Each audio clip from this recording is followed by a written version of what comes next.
You're watching the Action Sports Jax 24/7 network. Now it's time for the Brent and Austen Show. Happy Friday here on the network, actionsportsjax.com, place to find it, of course, on YouTube and all the social media too, but on your app, on the Action News Jax app, Smart TV, you can watch some new content with storytellers of the 904. We got Mal Washington debuting today, Donna Orender already out there on Wednesday, re-released, so again, find it on our playlist on YouTube on Action Sports Jax. Just subscribe to that, or if you just look up actionsportsjax.com, it's a 24-hour local station with content, and some of it fresh, like the Brent and Austen Show or Miller and Moulton leading up to this, and storytellers of the 904, and some of it just some evergreen material from over the years, like Welcome to Danville, where we celebrate Dan Hicken's 40 years in television. That's the only thing we're celebrating for Hicken. Brent Martineau Austen Lane, Team Norway in the house. Ready to go. Ronan's here, too. Oh, yeah. You guys should put on like a soccer dribbling exhibition here on the show today. We actually have cones out. I don't know if we got the high. Oh, there you go. There's Ronan. I should get you bouncing around. So what's up, Rones? There we Miss go. Pac-Man. Kids can't get over like 1,000 points on Miss Pac-Man. They're not very good at it. But we have cone. I have no idea where the cones came in from. Not sure. It must have been on the road in Tampa that I took them back because there are plenty of cones in construction. There we go. Coming soon to the traffic podcast.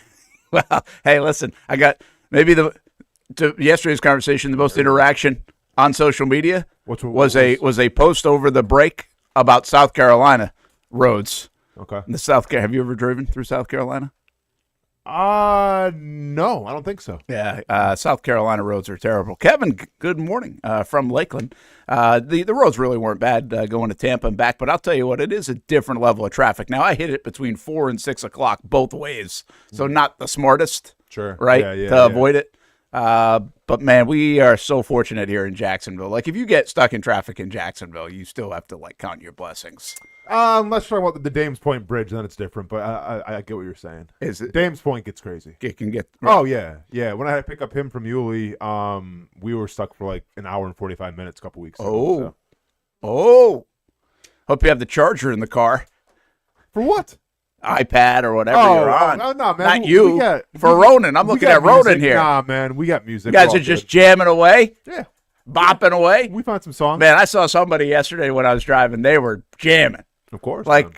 I mean, letting loose. Yeah. And you couldn't be at a concert. You got to find that vibe sometimes. Yeah, I like it. Dealing with that traffic. I do like it. Like, I mean, that's total. Like, I don't mind raising the top of the lungs and singing a little bit, but I'm not really animated, I think. Okay, yeah. In my my driving concert. That's why I have like the darkest tint on my windows. Don't tell the cops. But yeah. Is that still illegal? Sure is. Well, like there's a level found of it out the though, hard right? way. Oh yeah. Oh really? You got a ticket for that? Yeah. Like recent? Like about a month ago. Did you really? Yeah. What's that cost? 100. Is it? Yeah. So what are you supposed to take it off? So it's like it's not a warning. Obviously, you get a ticket. You're supposed to take it off. Yeah. Wow. I mean, I've had it on. Did you for put that on, or a year? Because this is a newer truck? So yeah. What did it just come with it? No. I put it on. You did? Yeah. I feel like I'm allegedly everybody. I'm not trying to sell myself out here and like getting arrested again, or not arrested, but getting pulled over again and then getting on their fine. So allegedly, I put it on myself. I didn't put it on but I paid to have it put on. I got you. Yeah. There are places that do it. That's interesting. Like I have never thought about doing that. Like I know it was a thing back when I was a kid to do it and stuff, but I've never thought about doing that. You just don't want people seeing who you are? No. Is that the whole idea? Not even close. No. You ever get in your car when it's like 100 degrees and like the seat's hot and like the dash is hot and everything and it starts to peel? Yeah. There you go. Yeah. Yeah. I actually got that a little bit on the top. The paint has peeled off a bit now. Of course. 170,000 miles on the GMC Sierra now. There we go. How about that? That thing's still cooking. Then the Buick GMC, baby, they took us on the road. Thing's been good to us. The 2020 GMC Sierra. But, yeah, so that's really why you did. More from a heat element standpoint. Correct, yes. Yeah. Mm-hmm. I just figured you were styling. Or if you picked your nose, you didn't want anybody to see. Well, there you go. I mean, I think it looks cool, but no, it's more because when I had my car, it wrecked my interior because it was like a leather interior and everything. Yeah. Just You can get that. Yeah, I hear that. All right. Before I forget a little bit more, I didn't bring this up yesterday, but I did throw it at you guys last night so I wouldn't forget, and I'm not going to forget. The Tampa Travails, which were good. It was a good trip over to Tampa to get some local content. We did yesterday. We'll have some more Saturday, Sunday. We're actually going to play Bryan Baker today. It's about 3 minutes long, but he was great to catch up to. You never know. I don't know Bryan Baker. Played at UNF, and you never know. Well, here's what I do know. Athletes are sometimes, you get them on a good day or a not so good day. Sure. Most of the time, they don't really want to do it, right? Yeah. But things are good for Bryan Baker right now. He just made the All-Star game at 31 years old. He's having a career year. He just closed out the Yankees 2 games in a row, so he feels good. But I think the baseball scheduling can be really hard. So you go play late at night, then you're back in the morning at 9 a.m. for a day game. Sure. So I was like, I don't know how people are going to feel it, but he was great. So just a few minutes with him and got what we needed. Then, of course, we had Ken Babby on. You can go back and look at that if you're a big Rays fan, especially about what they're doing with the new ownership group. But we were there on Wednesday into Thursday, and near our hotel, we're in St. Pete. We're a mile from the stadium. Okay. And I'm not super familiar with Tampa and St. Pete. I mean, I've been there a few times, but I couldn't give you a tour. So we just go a couple of blocks to take a little bit of walk after the game on Wednesday night and just seeing the scene. And there's a pretty good bar scene right there, which, again, is a little different if you're like looking at Jacksonville. Like on a Wednesday night to see music playing, people just outside gathered around, but they live down there. A lot of people live in that St. Pete area. Sure. So 2 things that really got my attention. One, I'm a sucker for a hot dog vendor cart on the street cart. Okay. Yeah. Like the street food is great anyway, but really, like, I'll get myself a sausage dog or a hot dog, New York City. Yeah. You name Good it. stuff. After a ball game, street meat, got it. love it, and sucker for it. So, but it's not like I was chasing that. But I just like when I see that, I like the smell of it. I like everything. But I saw a pasta cart. That's not a good idea. I've never seen it. Again, I'm not like pop culture guy, but like there were like 4 things on this guy's cart that you could order. I just took a quick look, but I was like double taken. Pasta cart? I had not heard of that. And you could get like spaghetti and meatballs. You could get probably like chicken parmesan. I think there was a fettuccine. Have you ever seen that? No, because to me it makes zero sense. I feel like street meat and street food is all about like convenience and like, grab and go, right? So pizza, hot dogs, bratwurst, things like that. I feel like you just can't get a plate of like spaghetti and then like walk with it. Like, were there seats and stuff? Well, in that area, to be fair, there's some street seating, if you will. Okay. Maybe pull up a table. But yeah, I just never have seen it. I didn't really investigate too much. I probably should have done more just for the topic, but I figured maybe I'm the idiot and just haven't really seen a lot of that. Oh, no, I haven't ever seen street spaghetti. That's crazy to me. Now, if you want to put it in a Ziploc bag and bring it to a baseball game, now we're talking. But I've never heard that like selling on the street. That's of all the foods you're gonna like be a street vendor for. I feel like pasta is like the last thing you'd want to do. Yeah. I don't know where it ranks, but I had never seen that, and I don't know if I'll ever see it again. Now I want to kind of go investigate it a little bit more, but I'll ask the public and see if anybody else has heard of that. All right, so another thing. I'm not a big bar scene guy. No, whatever. Fun bars by the Trap, though. Yeah, like there's a little bit of something for everybody, and they got some cool places. All that was good. So just kind of observing. Yep. Love people watching. Airport, places like this, great to people watch. And so this one establishment is actually pretty busy. Okay. Like, getting carded. No surprise, right? People are getting carded. I didn't go in. I'm just watching from the outside. And they're getting patted down. Everybody going in, patted down. This looks like kind of a normal bar. Yeah. And I was struck by that, because it didn't feel like this nightclub kind of it was just a bar. Sure. And is that normal now to get patted down going into a bar?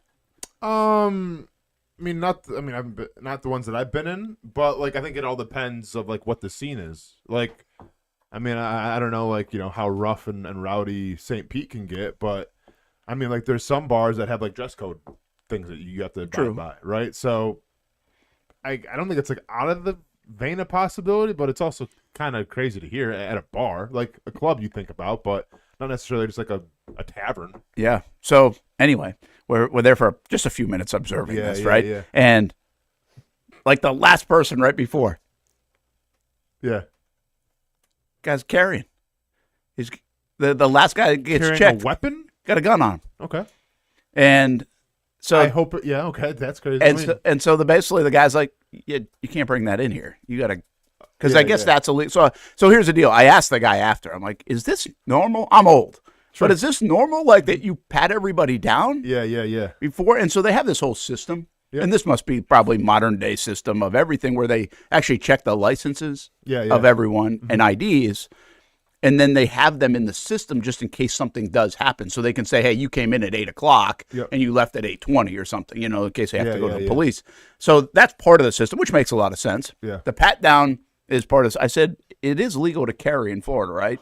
And like it is, but you can't inside a establishment with alcohol. Yeah. So basically, like, there was a little bit of a moment because the guy actually, like, reached for it. Yeah. Where he's like, what are you doing? Like, he's like, don't reach for it. He's like, just go put it back in your car. Yeah.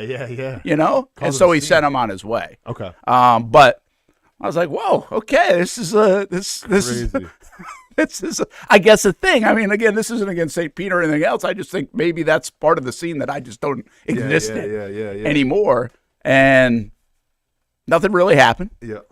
But I was just like taken aback by the whole thing. I don't remember ever getting patted down going into a bar. I assume they probably had an incident there. And that's what led, Well, there was. He's like, well, you here 3 weeks. Well, it wasn't new, though. This wasn't a new thing. Like, he didn't say this was because of this. But there was an incident like 3 weeks ago in the area. Not at this place, but in the area.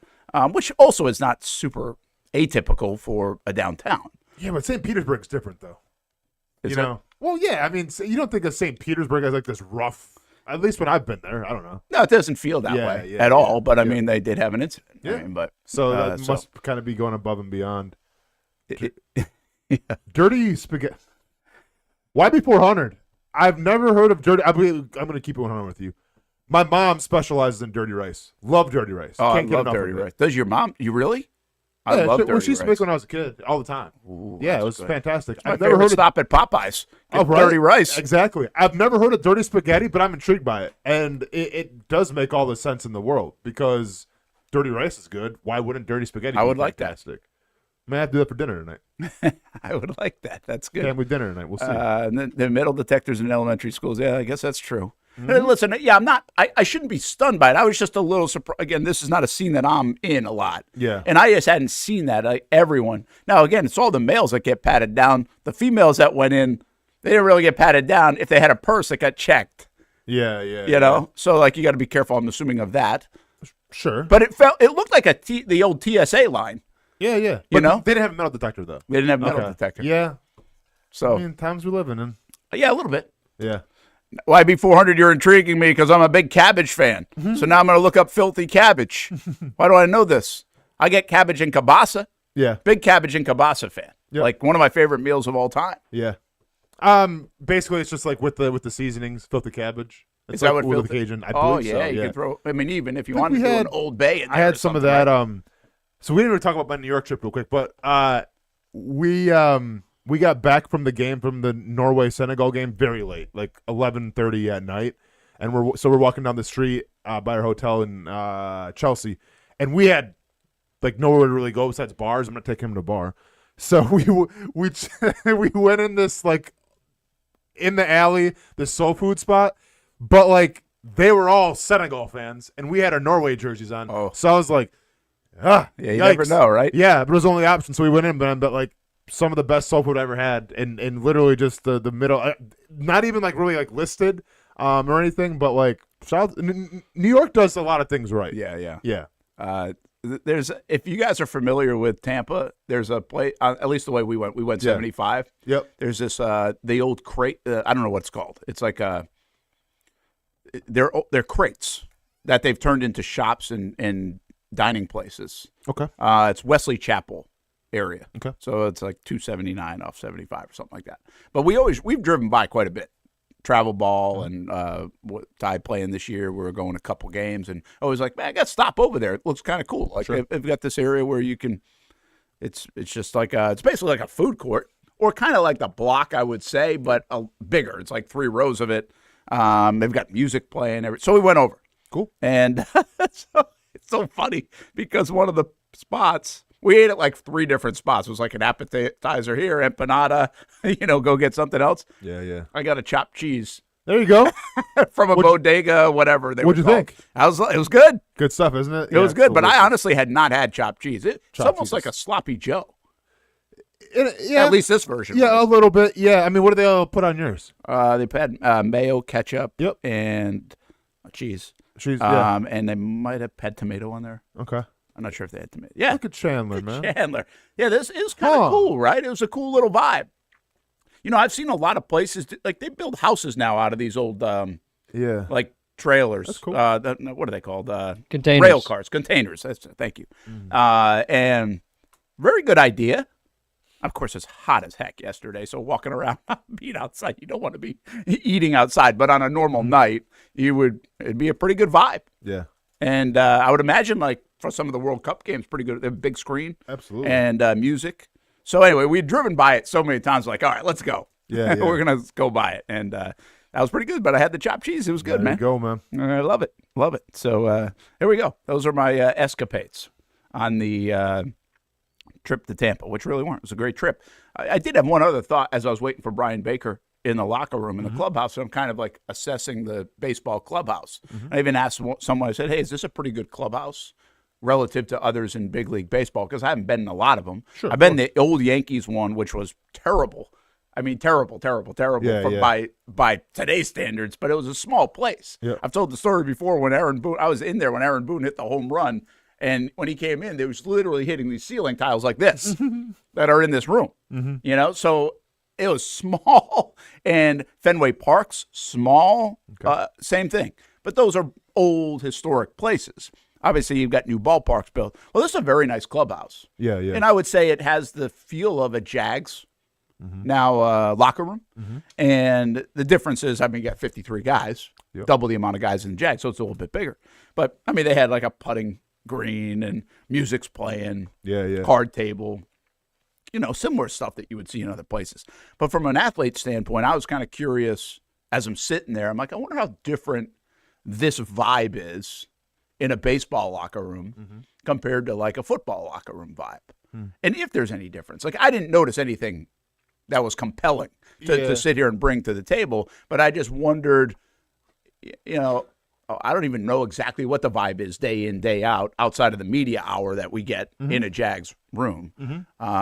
But it seems like that's your hangout place, right? I mean, that's why there are ping pong tables and other things to do, because you're hanging out with your teammates, which essentially are your buddies. Sure. Because that's who you're living with and working with for a long time. That's what we're trying to build here.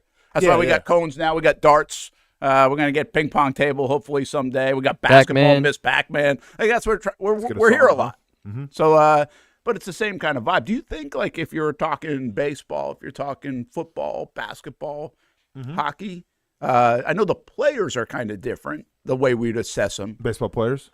Well, just Weirdos? in general, everybody is kidding. different. But Chandler. there are some weirdos. Oh, I know. But do you think the vibe is kind of similar?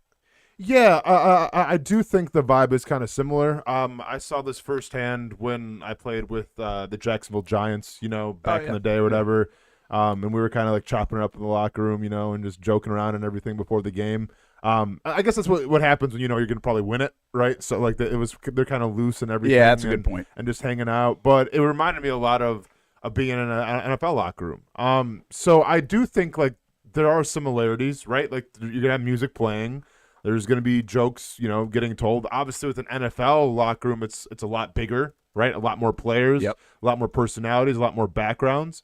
But I do think, like, even in baseball, where you have different countries, a lot more than football, per se, being represented, maybe sometimes there's, like, a language barrier, but, like, you seem to get along and everything. So, no, I mean, I think whether it's soccer, whether it's football, whether it's baseball, I mean, they're all human beings. They love to laugh. They love to tell jokes. Love to have sometimes some intense conversations, if you will. But I think it is pretty similar. Yeah. I think football is fascinating to me. Well, in two respects. One, that's one we're more comfortable with than we know. I've honestly never covered day-to-day baseball, basketball, or hockey in the pro ranks to know like what that is that you want to be. You're going to be in there so much. Football, we obviously do know. But the other difference there is you're waiting a week in between games. Mm-hmm. So like the Mondays are totally different than the Thursdays and Fridays, depending on wins and losses. The Mondays, the music's blaring after a win. Everybody's smiling and jacked up. If you're 2-5, it's totally the opposite. It's like, not fun. Mm-hmm. Baseball, I don't think you can ride that high and low like that because there are so many games. Now, you get to a point where you might be like the Colorado Rockies in a 30-60, and it's maybe got a feel to it. Yeah. And then you got the Rays, who I just come off 2 wins over the Yankees. They're in first place by 5 games. That may be a different vibe. Sure. But I'd imagine like just the pacing out of the week. And in basketball, same type of deal. You might take a day or 2 off in between games, but boom, you're back in the game mode. Mm-hmm. So I would say that's probably just because of scheduling. Yeah. And feel of the season, 17 games versus 162 or 82 or whatever else. Yeah. Would be a bit different. Agreed. Yeah. One other observation. Baseball is still the sport, I think, above all, that has, even though everybody's big now, in like college baseball and usually the pros, that still has people of all sizes. Bryan Baker, 6'6", who we end up talking to. I did not realize Craig Kimbrell was so small. He is not a big guy. Okay. And his locker's like right next to him. Mm-hmm. And I didn't see a ton of different players in there because they're doing their own thing. But when we were in there, I saw him, and I was like, golly, I thought he would feel a little bit bigger. It's like when you first see Tiger Woods in person, like at the Players' Championship, you're like, gosh, I thought he was going to be a little bit bigger. He looks so much bigger on TV. Yeah. And like NASCAR drivers have a little bit of that feel to them too, where they look like, you got to fit the car. And that was a little bit more like Kimbrell looked at me like more like a NASCAR driver. Okay. Like a Jimmy Johnson. And then you got this, but my point in that was you still have different shapes and sizes in baseball. Mm-hmm. And I think we've kind of, at least in my mind, I kind of morphed it into, hey, everybody's now like trying to be like Aaron Judge. The Yankees. Mm-hmm. But it's really not. I mean, even like the Walls kid playing at short, he's a small guy for the Rays playing short first.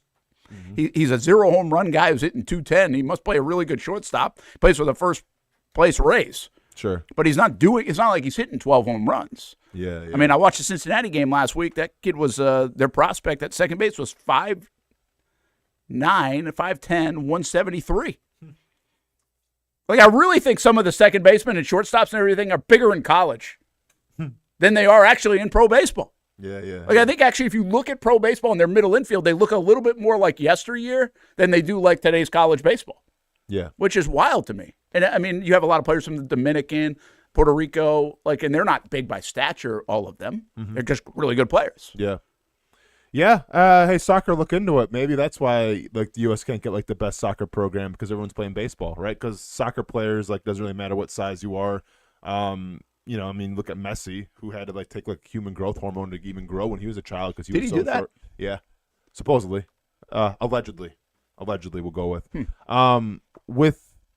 Yeah, I mean that's kind of the great thing about baseball is that I feel like anybody can play it. I mean, Steph Curry kind of put smaller shooters on the map and everything. True. But you're gonna get big guys in the NBA. Well, you're gonna get big guys in the NBA. Small 6'3", and also like for sure. But also, I think when you talk about the sport of baseball, like it's not necessarily that physical, right? So like you don't have to like be putting up like this monumental strength to do well in your sport. I mean, you got a guy who's 5'8", 170 pounds. You better be a kicker in the NFL, or you probably ain't gonna survive, sir. But with baseball, it can be anybody.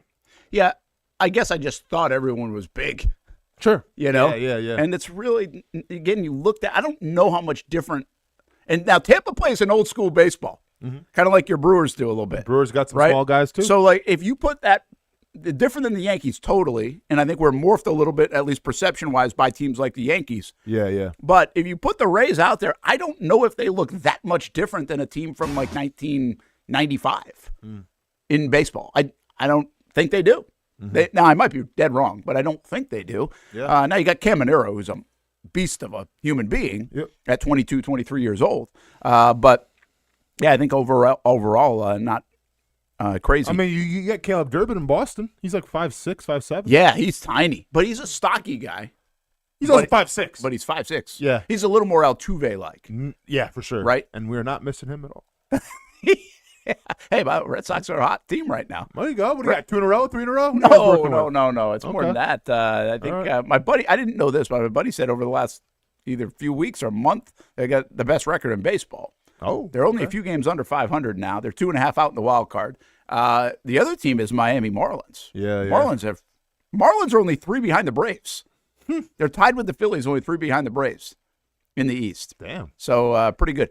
We talk about soccer players. I heard this, and the most of the time, like Holland's big guy, 6'4". Yep. Is he the biggest guy? No. I mean, in soccer, Well, not in I know keepers and stuff. he's not the big guy. He's not the biggest guy on his team. Oh, he's not. Sloweth is the right winger is he's like an inch or 2 inches taller than Holland is. Okay. Yeah. Yeah, you mentioned him. So he's like a 6'5" guy, I think he is, right? I think he's like 6'5". I think Holland, they say is 6'4". It's wild because like some people say I believe Holland. Like I think the official he's 6'4". So I've seen 6'5", but like I just don't. I think he's 6'4". How about anybody else? In soccer, Yeah. back in the days, Latin. I think he was like 6'3". Cristiano is pretty tall. He's a pretty tall guy, right? Yep. Yeah, pretty tall. But I heard somewhere in the broadcast Okay. that one of the broadcasts, this was like a week and a half ago, that something about the size of a soccer player. And you think about some of the really good ones, though. I mean, the Messi comes to mind, and even Pele back in the day. They're not big, right? They're not big guys. No, like I said, Messi's tiny. And so, like, is it a disadvantage to be a bigger player and play soccer overall? No. Well, see, this is the Other great than thing. keeper, by the way. This is the great thing about soccer is like it doesn't. Some of the greatest soccer players have also been the guys that keep the ball on the ground the most. Meaning, like they're shorter, so what's the point of like trying to head it in when True. And that's what that's Messi's whole game. Yeah. Is keeping the ball on the ground. And nobody better. Exactly. Now we got guys like Cristiano, Harry Kane, Erling Haaland. Like those guys are taller, right? So you can keep the ball up in the air a little bit because it's beneficial for you. But like that's the beautiful thing about soccer is that there's different. It's almost like fighting, where like everyone's got their own set of style, whether it's a certain player or a team, and then you try to play the game that's suited to your style. So literally, someone like Zlatan Ibrahimovic, he's one of the greatest scorers ever, and like he's a big dude. So there really is no rhyme or reason for like height. I feel like in soccer, as long as you make it work for you. Yeah. I thought in the Belgium game, especially on the one goal where the guy went over his back, basically it would have been a foul in basketball, it looked like, on the header. I was like, Tim Ream getting dunked on. yeah, but I thought like the United States looked shorter than Belgium. And I actually thought it played a factor in the game, Yeah. And so I just, But now, to be fair, Bosnia is the tallest team next to Norway in the World Cup. And like, you didn't see that height really come through. that didn't matter, yeah. Yeah. So, I mean, maybe it doesn't matter. Sure. But at least in that moment, or a couple of times in there, I thought, well, they're not going to win that header, right? They're not going to win that ball. Well, there's a couple times where the U.S. defense just didn't really know what was going on. Just didn't play well. It might have been just poor play. Yeah. Did you also see they gave I should have shared this with Chandler. I forgot to. To talk about timing and reading the room. So the MLS All-Star Game, I guess, is coming up, and they announced the U.S. goalkeeper that just, had the big flub as, like, the All-Star goalkeeper, and it said, congratulations. And this was a serious post. This wasn't, like, trying to be funny. Wow. And I'm like, hey, MLS and U.S. Soccer, let's read the room right now. Probably not the best time to be announcing your goalie, made the All-Star team after he did something that I feel like I could do a better job of kicking the ball and not, like, missing. Yeah. Yeah. Where do you think we'll get more taller players across the board because of a guy like Holland? Will he now impact? I know there are some, but the bottom line is there's still not many tall players. There are more shorter players. Yeah. Shorter. Yeah, no, for sure. I mean, well, I think Mbappe is pretty tall too. Is he? Yeah, I mean, he's a big dude. Like he's only 5'10". Oh, is that all he is? Yeah. Yeah. I mean, I figured. See, if you think he looks pretty big, that's my point. Well, right? he looks wide though. Like he looks like muscular. Well, and he's fast as heck. Yeah, for sure. No, I don't think height really matters. Like, I think there's some teams where height can be a detriment, right? Because depending on the style that they play. So I got a question that Ty asked me in the car. The Mbappe goal, I think, or maybe it was the second goal for France, or maybe it was just yesterday. Highlight. Yeah. He had the first one. He had the first one. He missed a penalty kick, then had the first one. Was it a goal when Ty showed me a video later on because I was driving most of the time. So sure. Of him sprinting down the left side where he hit like a new gear. I don't know if that was part of the goal or if it was just a highlight in the game. But here's the question. It doesn't matter. Yeah. Question he asked. He's like, do you think he's faster than Tyreek Hill? That's what Ty asked me. I was like, I have no idea because like Tyreek Hill obviously has pads on, and you're never just like straight line running in the open field like with that much grass around you. But if you go back and like see this one highlight, and Fox put it out because it was on there as a replay. Yeah, and he hits the X button. Used to be the X button. I don't know what the hell the button is now, but he hits the. I mean, whew, like it was. Yeah. It was serious speed. It's hard to notice when a guy's fast, of course, in professional sports. But you do that with Tyreek Hill. We're hoping to see that with Bashal Tutin, right, where he gets in the open field. But you could really see the explosion of Mbappe on that one play. Yeah. And I have no idea. Like, I don't know. Is he 4.3 kind of speed? I mean, it's hard to tell. I don't know. Sounds like a Google. Mbappe's fastest recorded sprint speed during a AS Monaco, blah, blah, blah, was 23.6 miles per hour. Well, that's good. Now, if you usually 21 plus gets you kind of the biggest measuring stick on a football field. But again, you do have pads on, and sometimes you might even be carrying the football. Yeah. So, and I think they said, what's his name? I think they said Travis Hunter's up to like 22 in practice. Yeah. I got to believe that Tyreek Hill is faster than Mbappe. I would think so, too. Yeah. I would think so, too. But maybe it's pretty close. No. And so my other thought on that is, like, how good athletes are these? I don't think we give – Our soccer players? I don't think we give soccer players unbelievable credit for being great athletes, right? Now we're seeing Haaland. Look at Haaland and then tell him he's not a great athlete. That dude is built like – That's the point, crazy. though. We wouldn't give a hockey player a lot of credit for being a great athlete either. And there might be some great athletes playing hockey. Like, I think you have to be an unbelievable athlete to skate, but they're not like these physical specimens all the time, or you don't see it. Right? And you don't even know what speed looks like on the ice sometimes, for the casual person. So I think soccer falls into that, though. It's like, well, they're playing. A lot of people would say, hey, they're playing soccer because they can't play another sport, at least in the United States. Yep. Well, how good athlete are they? Like, how world class? You've asked this question before. You think basketball probably has the best athlete? NBA players, yeah. Right? Mm-hmm. I mean, I guess where are they? Are they closer to an NFL athlete or than we think?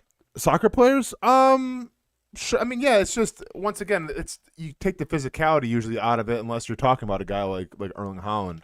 No, I mean they're world-class athletes because what people fail to comprehend is how much these guys are running for the entire game. Absolutely, right? Like you're running a marathon, and then you're also required to use hand-eye coordination, or I guess foot-eye coordination, and everything. So yeah, I mean they're definitely world-class athletes. Absolutely. Yeah. I think that's on display. I think Mbappe in the speed. I think Haaland in his regimen and what he looks like. He's fast as well, man. But looks the part, right? Yep. But here's the thing. The best player in the sport is Messi, and he doesn't strike you as this unbelievable athlete. But does Steph Curry strike you as an unbelievable athlete? No, but better than Messi. Really? Well, because you've seen now, I think we know more about it. You've seen him work without the ball, and I mean, you're like, well, heck, he's running a marathon too. Oh, Steph Curry? Yeah. In a game, and still has the ability to, But I get your point. Yeah. But there's nothing physically impressive looking about Messi. Usually, when we think unbelievable athlete, there's something physically. Sure. Like, he's not faster than everybody else. He's just better than everybody else, right? I mean, Messi's not now. Obviously, he's a little older, but like I think Messi's pretty quick, man. Yeah. I mean, if you have to be like you can't play attack, strike, of course, and then like not have like I think I don't know, like I don't know what the fastest recorded Messi time is, but that's worth a Google. Listen, it's the same thing I just said about the baseball guys. I mean, they might be smaller, but 20.2. Yeah, but there's probably 100 guys running faster than 20.2 in soccer. And the Walls kid that I just mentioned at short, like he's probably like a 6'7", 60 guy or something, right? Chandler, but there are a million of those guys. But he's not Ellie De La Cruz. Mbappe kind of sticks out like De La Cruz does in baseball. Walls recorded a 6.960. See that? So he's not. That's me. Yeah, that is you. That's impressive. How did he get to the big leagues? Yeah.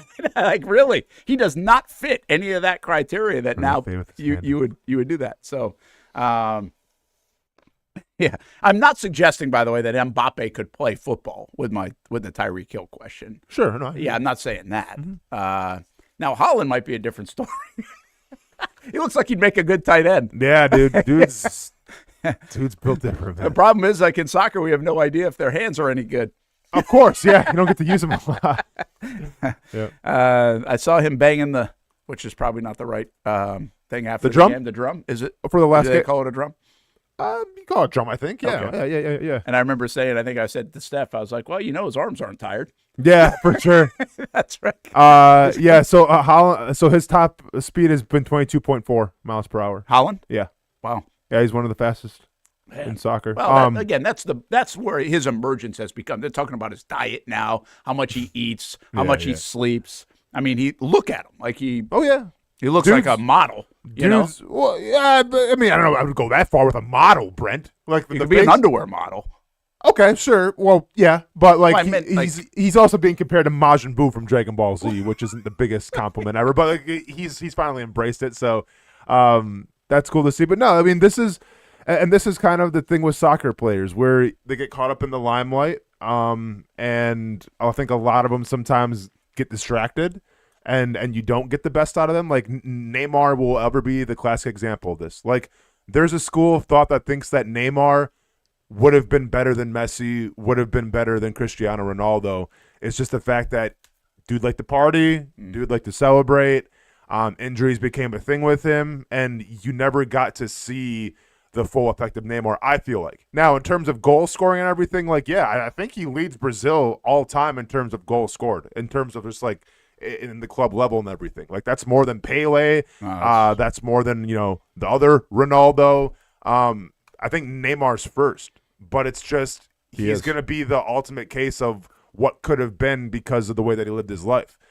Holland, I mean, granted, Holland's still young, but like he seems like he's in it for the long haul, and he seems like he doesn't get distracted with the partying and stuff. So there's really no telling, just like he's still learning. Like he hasn't even scratched the surface of his prime yet. So give him another 4 or 8 years. I can't imagine if he stays on the straight and narrow what Holland's going to look like. Yeah, because this is his first real World Cup, right? Yeah, it's his first like splash onto the national or international scene that everybody's taking a look at. And Neymar, by the way, just looked up 80 goals, which Pele had 77 in international competition. But he's also 34, so it's not like he's still got some run left. Neymar? Oh no, he's done. He's done. He also said he's done. He's done. I mean, he hasn't said he's done, but he's basically he done. Didn't play at all the World Cup. Okay, so he aged out quicker than the Messi's injuries. And Injuries and partying, and like you said, the lifestyle, of course. Which is part of it. You got to want to be great. I know, right? But like, it's trying to find that delicate balance, right? Because like the reason why, like, so you had Messi and Cristiano when I was growing up. And then the generation a little after me, it was all Neymar. Like, it was just Neymar. Like, that was it. Like, yeah, you had some German guys, but, like, Neymar was, like, the face. And, like, you go to a soccer, like, event, you go see a lot of Neymar jerseys. Yeah. And, like, his personality was why he was so great, I feel like, too. But then also it's what the kind of the detriment was because he didn't get, like, the longest career like a Cristiano or Lionel Messi did. I still can't get over Mbappe's resume at 27 years old. Mm-hmm. Like, as we've talked about this a little bit. Dude's only played in World Cup finals. It's amazing. Mm-hmm. Yeah. And how good he's been and how young he is. So if he wants to trend toward these guys that do play until they're 38 and 40 and can still play, I mean, we might be setting the stage for an all-timer and obviously on a very good team. Yeah, and it's one thing to be an all-timer and to play on a very good team. Like, that's that's what makes it special. Yeah, true. All right. Hey, if you want to watch some of the World Cup, you can watch it on Fox 30, and you can also watch it at Sneakers in Jax Beach. So World Cup final week set to begin as we get set to crown a champ as well in World Cup 2026. Watch it on Fox 30. Watch it on Fox 30 at Sneakers in Jax Beach as well, the World Cup 2026. Let's take a break. Brent and Austen Show, Action Sports Jax 24/7 Network. Get some football here in a moment, including eyes are up on Travis Hunter once again. It feels like he's buzzing around this week. But Austen has an interesting thought. We know this in the NFL, that you can go essentially worst to first or out of the playoffs and into the playoffs pretty regularly. Since 2020, there's only one year it didn't happen like this. Didn't happen, right? So the odds are it's going to happen. Who's it going to be? The Jags were one of these teams that obviously showcased how quick you can flip it last year, and they've done that now a couple of times, 4-13 to 13-4. But we got a question surrounding that, including who could be candidates for this season to surprise us all, even though you might not think of it. Like the Tennessee Titans, could they be a candidate to do it? We'll talk about it when we come back. Brent and Austen Show next. Baker Sports. It's a hometown business filled with hometown people trying to make you feel Welcome back right to at the home. Brent and Chris Austen Conley, Show. Jacksonville Streaming University. on the Action Walker Sports Wright, Jax class of 2018, West Mass High School. Network. Michael Young, Fletcher High School. Baker Sports started in a grassroots way and now outfits much of the Southeast. Samuel Coffrin, Paxton School for Advanced Studies. High school sports, travel sports, youth sports of all kinds. They are a one-stop shop carrying Nike, Adidas, Under Armour brands, and more. Vincent Caldes, Oak Leaf High School. Tony Mazzio, Sandwood High School, class of 2002. Whether it's sports teams on the field or it's your team in the workplace, like our Action Sports Jax team, and community events like the Dream 18 Golf Tournament, and many others. Cole Tilley, Hilliard High School. Reagan Webb, Eagles View Academy. Look good, feel good, play good with Baker Sports. Custom sports apparel since 1997. Shop with the hometown team at bakersport.com. It's a Jacksonville summer tradition. Gaffer, gaffer! For nearly half a century, local anglers have hit the water for the Greater Jacksonville Kingfish Tournament. Where's your new lead right there? That includes the Action Sports Jax team. It's a tournament that's all about fishing, family, and community. Alive Credit Union has been committed to serving our community for over 70 years and is proud to be the tournament's title sponsor. The partnership is about more than just a name on the banner. It's about working together to keep the tradition alive and supporting Jacksonville Marine charities. That's why you'll see Alive and their mascot Sparky at events like Family Fishing Days for kids from the Child Cancer Fund and pediatric recreation patients of Brooks Rehab, all covered by proceeds from events like the annual Kingfish Tournament. Join Alive Credit Union and the Greater Jacksonville Kingfish Tournament by signing up today or becoming a sponsor. For more information, visit kingfishtournament.com. Nimnicht is synonymous with Jacksonville, and now in 2026, Nimnicht is celebrating 85 years of partnerships with you. Longevity equals trust, and you want a car dealership you can trust. Thousands of vehicles sold, generations of families, all part of the Nimnicht family of dealerships. It's nobody but Nimnicht, and part of the reason why is this is a first-class buying experience here at Nimnicht Buick GMC. You're not just a customer, you're a friend. This is about getting a vehicle that best fits you and getting you on the road, and also helping you and your family down the road. Congratulations to Jordan Matthews, our committed to the uncommitted player of the year. Nobody but Nimnicht. They are there for you and your causes, your car buying experience, and they are there for you 24 hours a day at NimnichtBuickGMC.com. Experience professional grade with big inventory and even bigger savings. And Jacksonville's only Car Bravo certified dealership. Nobody but Nimnicht for 85 years. This milestone belongs to you, Jacksonville. It can be a silent killer, but awareness is getting louder. Blood clots take more lives each year than car crashes. And just like driving, you have to be defensive. A few easy ways to protect yourself or someone you love are to learn your Caprini risk score and ask your doctor about your blood clot prevention plan. Emily's Promise is a local nonprofit named for Emily Atkins, a young woman from Fernandina Beach who died after a preventable blood clot following a broken ankle. Her legacy is now driving change across Florida. The Emily Adkins Family Protection Act strengthens how hospitals screen for clot risks and train staff to recognize warning signs. Blood clots can affect anyone, including athletes, and the signs can be easy to miss. So be aware, be defensive, and help beat a silent killer with loud attention to risk factors and symptoms. Learn more at emilypromises.com. That's emilypromises.com. Most of us know how to throw.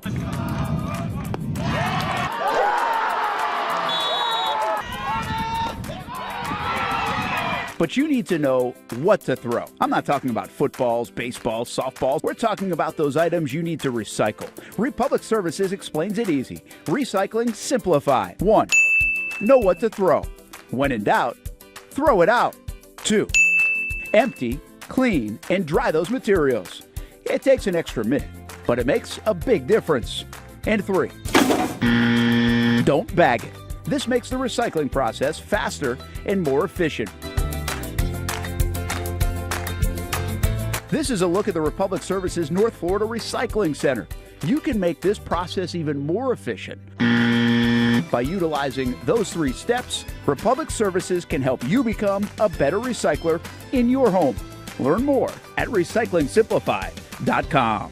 Welcome back to the Brent and Austin Show, streaming on the Action Sports Jax 24/7 network. Travis Hunter back on the field in August, and of course some conversation around the NFL. It's a little bit of boring time in the NFL, so when the NFL Network, ESPN, I don't even know what they are anymore, by the way. ESPN has acquired NFL Network, so I don't know if NFL Network is still NFL Network, just run by ESPN. I think it is. But anyway, some of the conversation going on in some of the shows, which we get. I mean, that's just this time of year, and some of that includes Travis Hunter. Ronan, what's up? Let's see if we get that mic working. Because I want to ask you a question. I want to ask you a question about, I mean, not Team Norway. I feel like I should have like a United States shirt on over here or something. Or like in Italy. I guess Italy didn't make it, huh? No.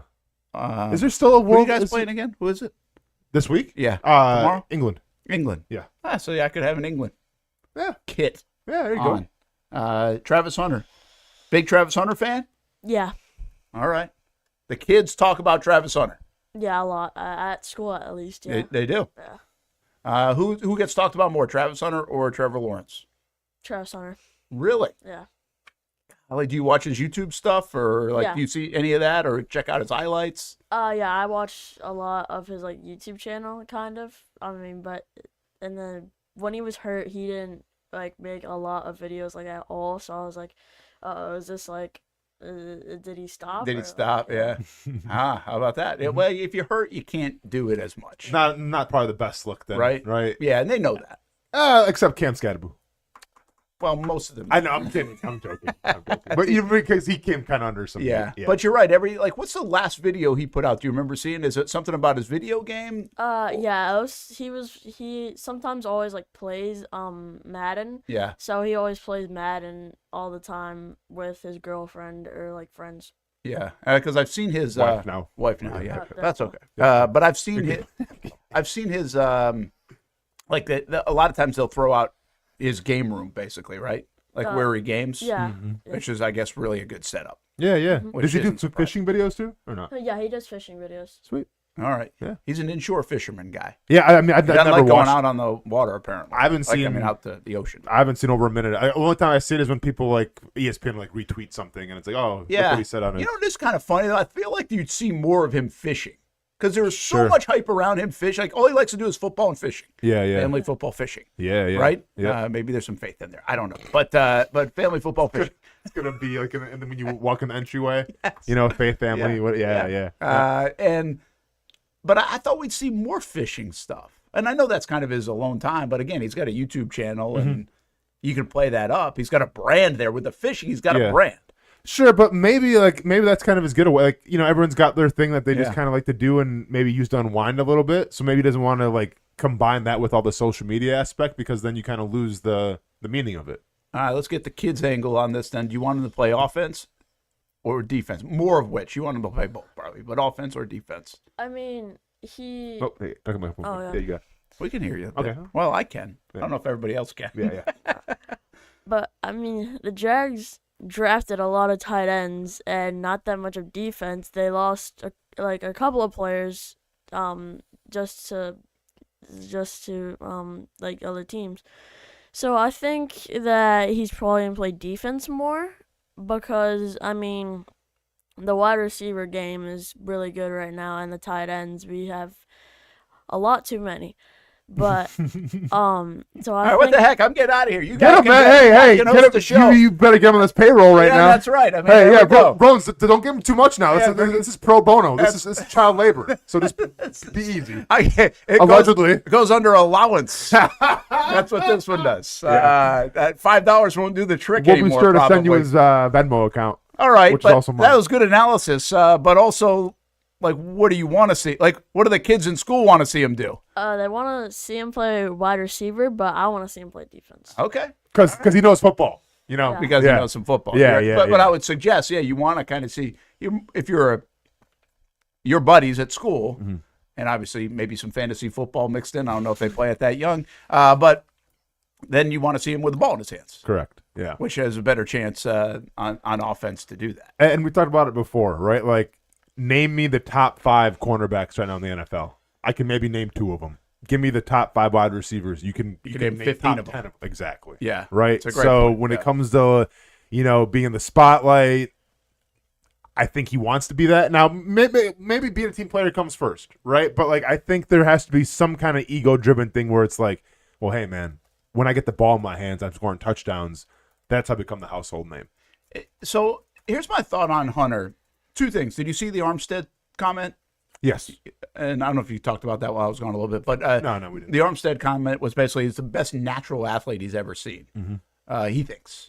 Yeah. And again, the guy's been playing now for 12 years. Rightfully and so. Seen a lot of guys, seen a lot of players. And I will always say this, I respect the heck out of that when you get an athlete that says something else about an athlete. Now, comes a little bit grain of salt when it's your teammate. But that is a pretty loud statement to say. And also, I don't think super far-fetched. He was picked number 2. He's playing both sides of the ball. He's obviously gifted. Yeah, Very gifted. Yeah. Yep. But I thought that was interesting, and you like that.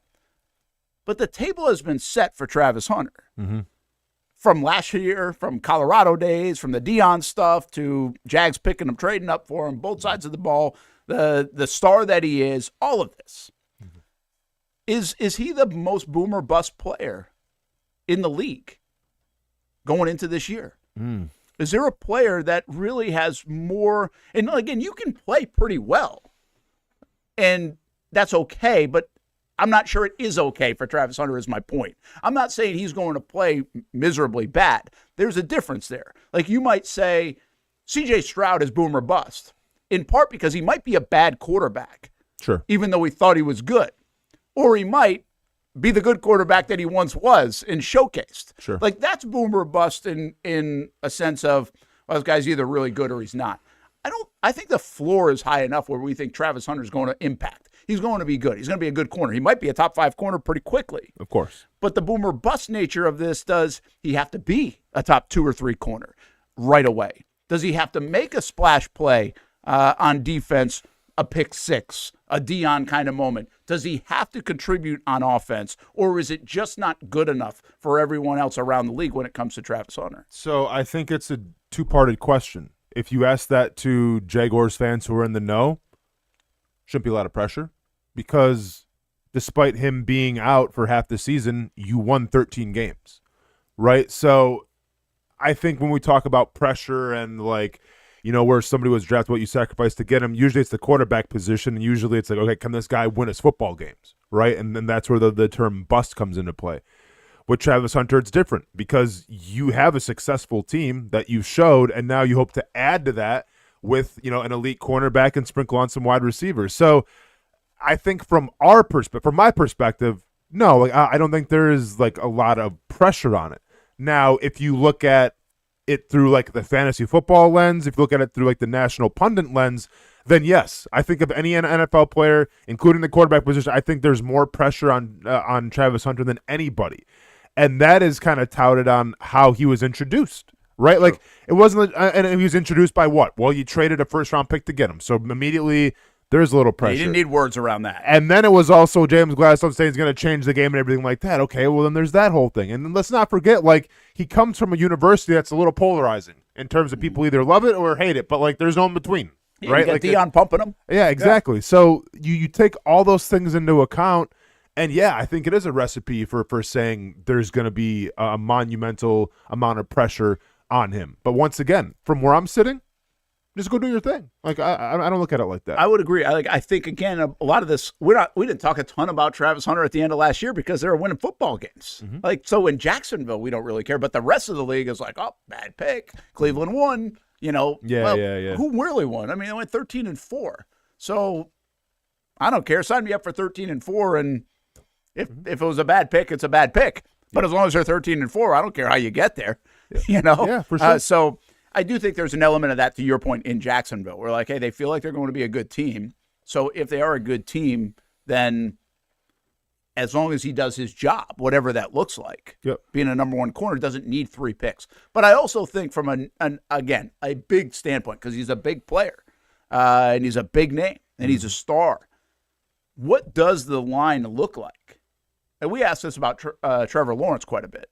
Like, okay, well, what does an MVP type season look like? How many interceptions can he throw where you're like, that's too many or that's okay? How many touchdowns? Well, last year he delivered. Had 40 touchdowns total. The interceptions weren't a problem. He puts himself in the MVP race with, just over 4,000 yards. So we will do this at some point leading into the season. What's the line look like? What's the stat line for Trevor Lawrence in 2026? And we'll say, hey, it's going to be 4,200 yards. We think it's going to be 30 touchdowns, and it's going to be 12 picks.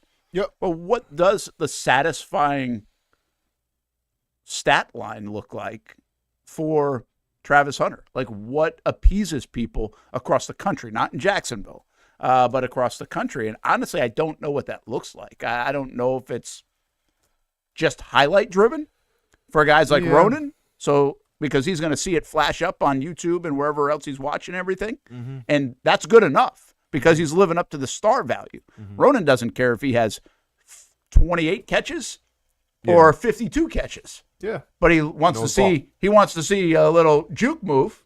Right? Yeah. That he's making a guy miss and then maybe goes 40 for a touchdown. Yeah. Like, I really think Travis Hunter's stats are not crazy important. I think his moments are. Where he has the big catch against Kansas City. Sure. Where he has that big move, I think, in the Kansas City game. Like, I think he needs to have like 8 to 10 of those. Sure. In a year. So he's making SportsCenter top 10s. They're talking about him leading the NFL Network shows, and everybody's all over social media with it. Yeah. I mean, okay, I disagree a little bit because I think from a national standpoint, it's all about fantasy numbers. So people we as fans are going to remember the highlights. The national people or like the casual NFL fans, they may remember a highlight here or there, but like what makes Justin Jefferson so great is because, well, the guys, when he has a quarterback throwing him, he puts up 12 touchdowns a season, right? And you see him doing the gritty and everything. So I do think, once again, this is the national standpoint. I feel like the national people, they're going to need touchdowns. They're going to need yardage. They're going to need receptions and all those things. And honestly, like where I'm sitting, all I need Travis Hunter to do is obviously, first of all, stay healthy, knock on wood. But number 2, I just need him to be like a Lassiter like is in Houston. I need him to be like a Quinyon Mitchell is in Philly. Like just be a lockdown corner, right? Just be that cornerback, and then, sprinkle on the offense, that's fine. But like if he can be that guy, a lockdown corner, because you saw what the Colts gave up for a lockdown corner in Sauce Gardner, 2 first-round picks. If he can be a lockdown corner, I'm good. I'm set. I'm going to go back. I hear you. I think I'm going to disagree with you. I'm going to bounce back on it. I don't know if that's good enough because who the heck do you know? Do you pay attention to Quinyon Mitchell? I don't know who that is. Do you know who Patrick Surtain is? Yeah. There you go. Okay. That's a good one. How about Derek Stingley? Yeah. How about Lassiter? Mm-mm. See, so the interesting thing is I think some of these names are bigger. Surtain's he was a top 10 pick. Stingley was a top 5 or 10 pick. Mm-hmm. But those other guys that you mentioned are really good. Of course. So I think he has to be bigger than that because of the name. Now, people are going to know Travis Hunter no matter what. So if he can perform like that, he's going to elevate it. But I think you're not wrong in the fact that he has to be a pretty dang good corner. Like, he has to be one of the better corners. And that is very good for Jacksonville, and that is really good that everybody will talk about him. But it has to still come to me with a moment or two or three or four or whatever that looks like. Not every week. But, I mean, we need to be able to, by January, hopefully February, have here were Travis Hunter's top 5 moments from 2026. Okay. And they were real moments. Like, him moonwalking at practice can't be number 5, even though, what did that do, Chandler? Like 500,000 views? Yeah. Well, so, yeah, but you know what I mean? Like, it needs to be real moments. And you could probably pick, 2, maybe 3? Yeah. From, like, if we're putting his first touchdown catch in the NFL as the moment last year, like, he didn't have enough of them. Oh, he only played 8 games. Okay. Right? But he needs to have, like, in my opinion, we need to be able to create a top 5 for him next year. Yeah. That makes people go, dang, that was good. But see that this is kind of coming back to the sports entertainment. Like, I don't need Travis Hunter to be the top 10 highlight. Like, yeah, I mean, he could be and he should be because he's that talented. But, like, for instance, I don't think you have, Ronan. Have you heard of a guy by the name of Devin Witherspoon? Yeah. You have? Okay, dang it. Chandler? Devin Witherspoon? I have no. You know Devin Witherspoon? Seattle. Seattle. He is the top-rated cornerback last year. He was. He won a Super Bowl. Good enough. That's good enough. Like, I get it. I'm just talking from the. Yeah. We're both kind of doing from the lens of, you said fantasy football too, from the nation. I'm just doing it from the lens of what you drafted. Devin Witherspoon's season is not good enough for everybody else, in my opinion. I think they need the highlights. I guess that's what I'm. Hey, but you know what? It's good enough for Seattle because he won a Super Bowl. It's good enough for Jacksonville. And that's all that matters. For you and me. Yeah. It's just not good enough for the whole public when it comes to, in my opinion, for Travis Hunter. I think that's where the expectations are. He also needs to flash for us. But you don't think if Travis Hunter is a lockdown corner and he wins a Super Bowl and he's hoisting the Lombardi, people are going to say, yeah, I mean, that's decent, but how many receptions did you – like, yeah, it's not bad, but your fantasy numbers kind of suck. Like, are people really going to do that?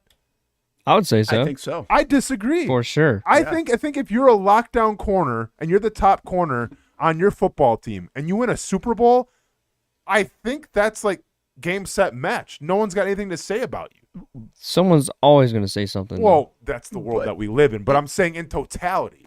I really like the phrasing of your question, and I think the Super Bowl kind of puts it into a different pantheon here. Yeah. But I do believe that let's just say in March or April, once that would die down, April, whatever, in this time of year next year, we'd still be, they would still be saying, yeah, but what did he do on offense? Or how many picks did he have? Like, where was the play? Like, but he was a good corner. I disagree, though. But I do think they would do that. I think they're starving for that. I think they're greedy for that. How are you going to starve for when you win a Super Bowl? You're going to be like, well, yeah, where's the offense? Oh, I don't know. They won a Super Bowl. I guess the offense was probably okay. Yeah. Again, great defense of it is to say that. I just feel like people want more. That's the point of it. I think they want so much from this young man that I'm not really sure what's satisfying. Stat line, moments, I guess we'll see. We'll check it out. Because here's the deal. Here's the other thing. He's the kind of player that if he is the lockdown corner, if the Jags were to win a Super Bowl or to make a run, he's probably delivering a few of the moments that I'm talking about. Of course. Goes hand in hand. Because he's that style of player. Mm-hmm. He's a flashy player. Sure. He's going to have a messy moment related to the World Cup, or he feels like he's that kind of player. Yeah. Now, are the Jaguars getting all the calls? Probably not, but yeah, I get it. Yeah, that's true. Well, I was in Cincinnati last week, and refresh people's memory, they didn't get the call with Travis Hunter. That's true. Right? Yeah, and they go back there this year. One other. Go ahead. Ron's Christian. We totally spaced on Christian Gonzalez, Ronan, and that's your fault. Oh yeah, that's an Oregon dude that I've told you so. We saw him in the airport. Yeah, didn't even know. Could have got a picture. Didn't even know. But very good.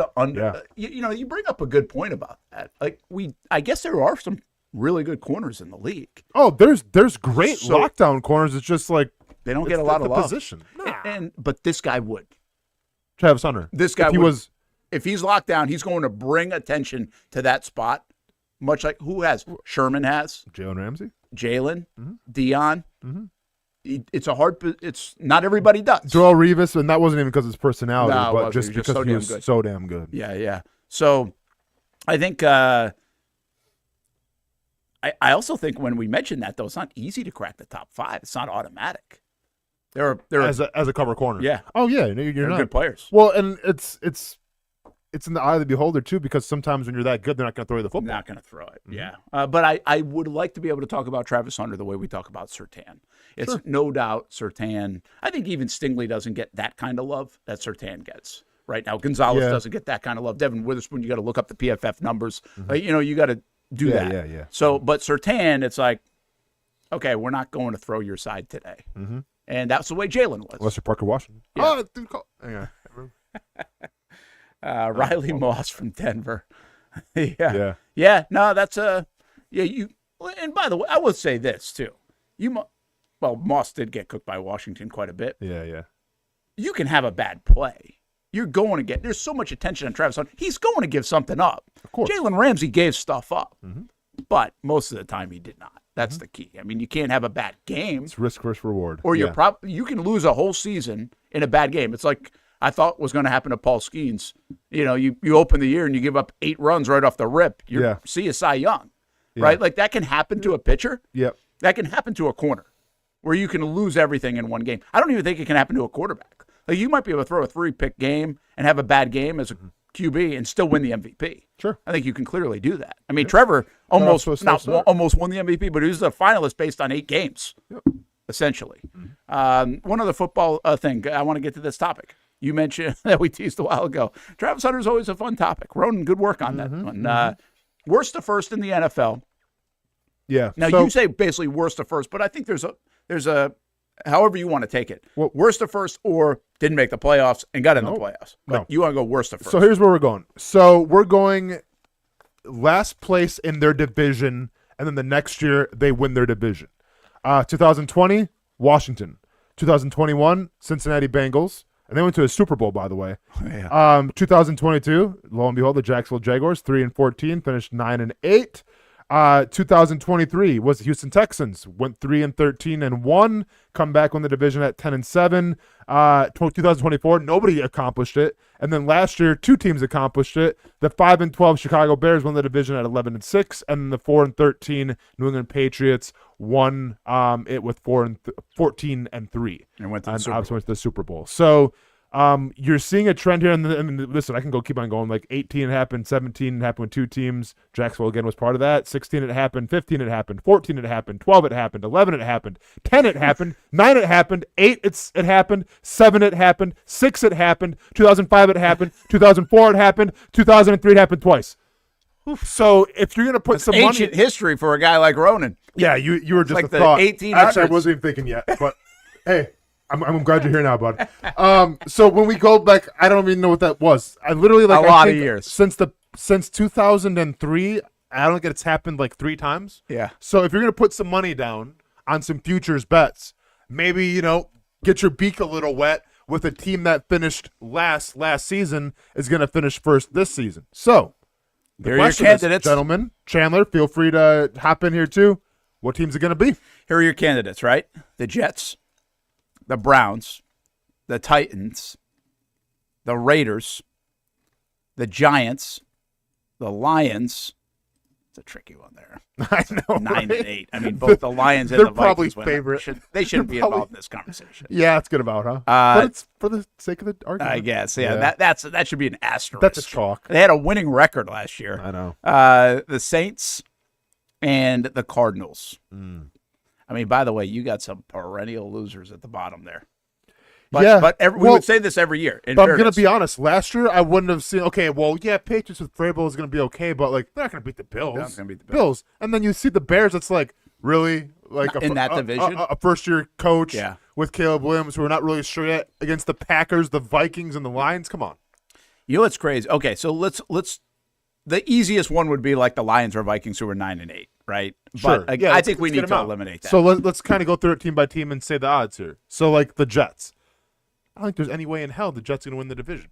Yeah, I don't think there's a chance. There's no way. There's no way to even logically make it make sense. No. Their roster's so bad. They got rid of all their coaches except him. Versus the Patriots and the Bills? Come on. Yeah. So there's no way. No way. Okay. Browns. It's one of my prime candidates. Whoa. Okay. It's one of my prime candidates. I think that's wild, though, Brent. Well, I get twofold. One is I should really look at their roster a little closer. But I like this pick way more when they had Myles Garrett.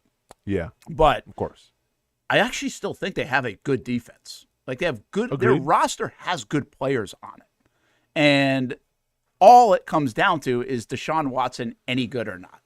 And there's evidence to say that he has been in the past, but there's also a very unlikelihood that he can come off the whatever now feels like a 3-year hiatus and be good. But he can certainly be more serviceable than what they've had at the quarterback spot. And they lean on the run game a lot. Monken, I'm a big Monken fan. That's not really where I'm headed. I think Monken's in a tough spot. I don't think they win because of Monken, maybe. But he has a good offensive mind. Can he create some things with what they have? So, and you were talking about a division that was won by the Steelers at 10-7. True. Now, Baltimore is the odds-on favorite to win like the most games in the league, which I still don't fully get. With a new coach, Vegas I don't get it. Yeah. The Bengals obviously are better on healthy. paper, but if, right? Sure. So, I mean, the Steelers. Baltimore Ravens are an injury away as well from making this make more sense. Sure. I think is basically what this comes down to. Okay. You're not super worried about Pittsburgh in this conversation. And I really think the Bengals are an okay football team with some really good talent on offense. Mm-hmm. Okay. So I do think the Browns are in the – I'm not telling you I'm picking them yet. I just think the Browns are a candidate here because of the great unknown of Deshaun Watson, who now is healthy, and who knows? And again, their defense is sound enough without Garrett.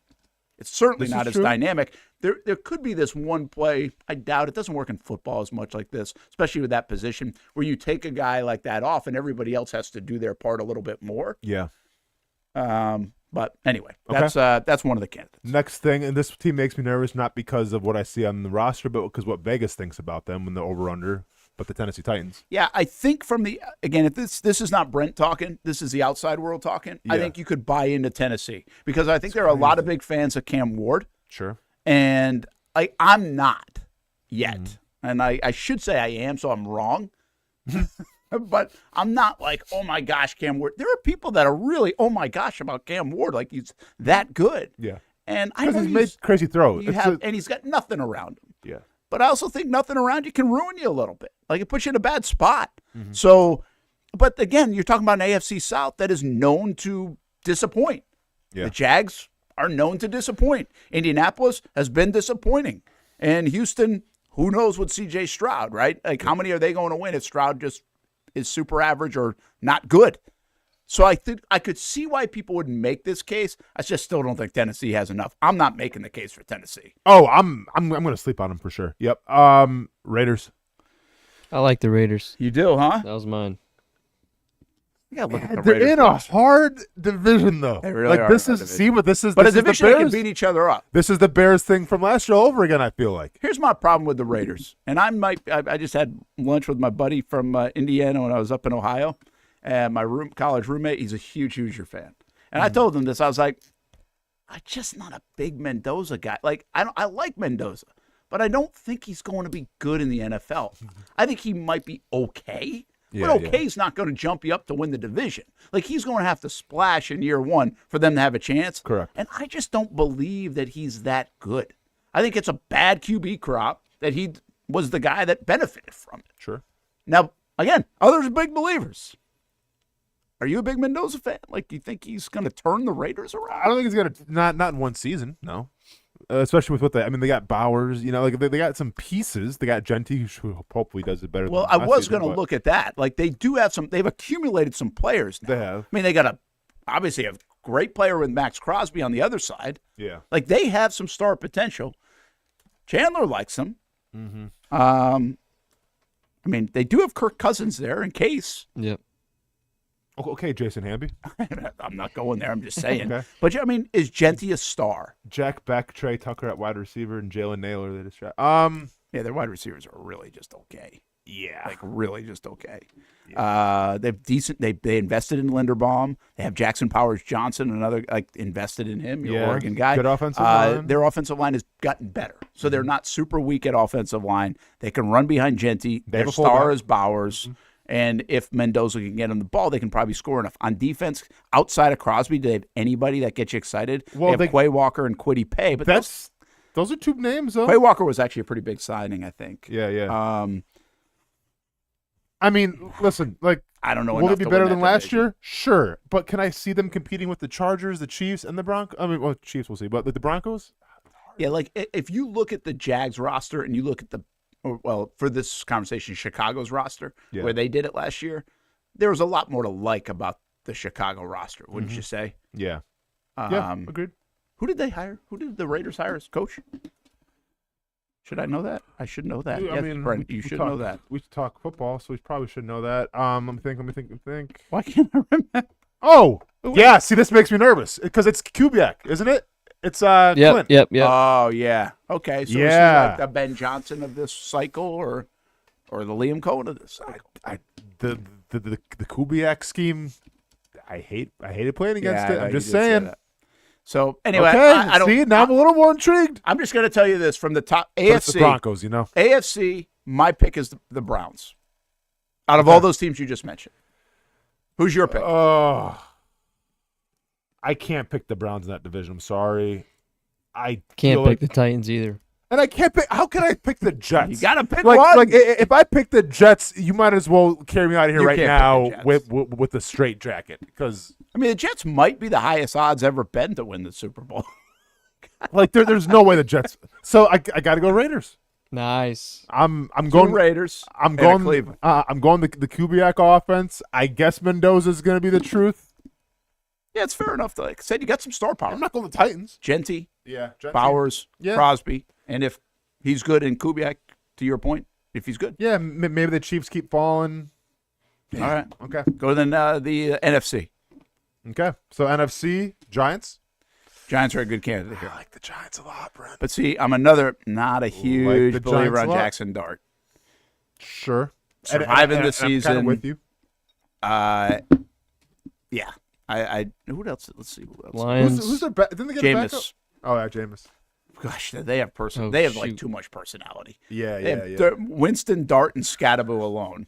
But Neighbors is like there's a lot of questions around Neighbors' health coming into this thing. But let's assume some health there. Their offensive line, I think, is pretty decent, and they've got Neighbors.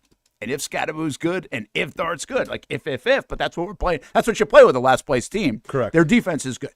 Yep. Like their defense is a good defense. Yep. Kind of built a little bit. They're built a little bit like Cleveland.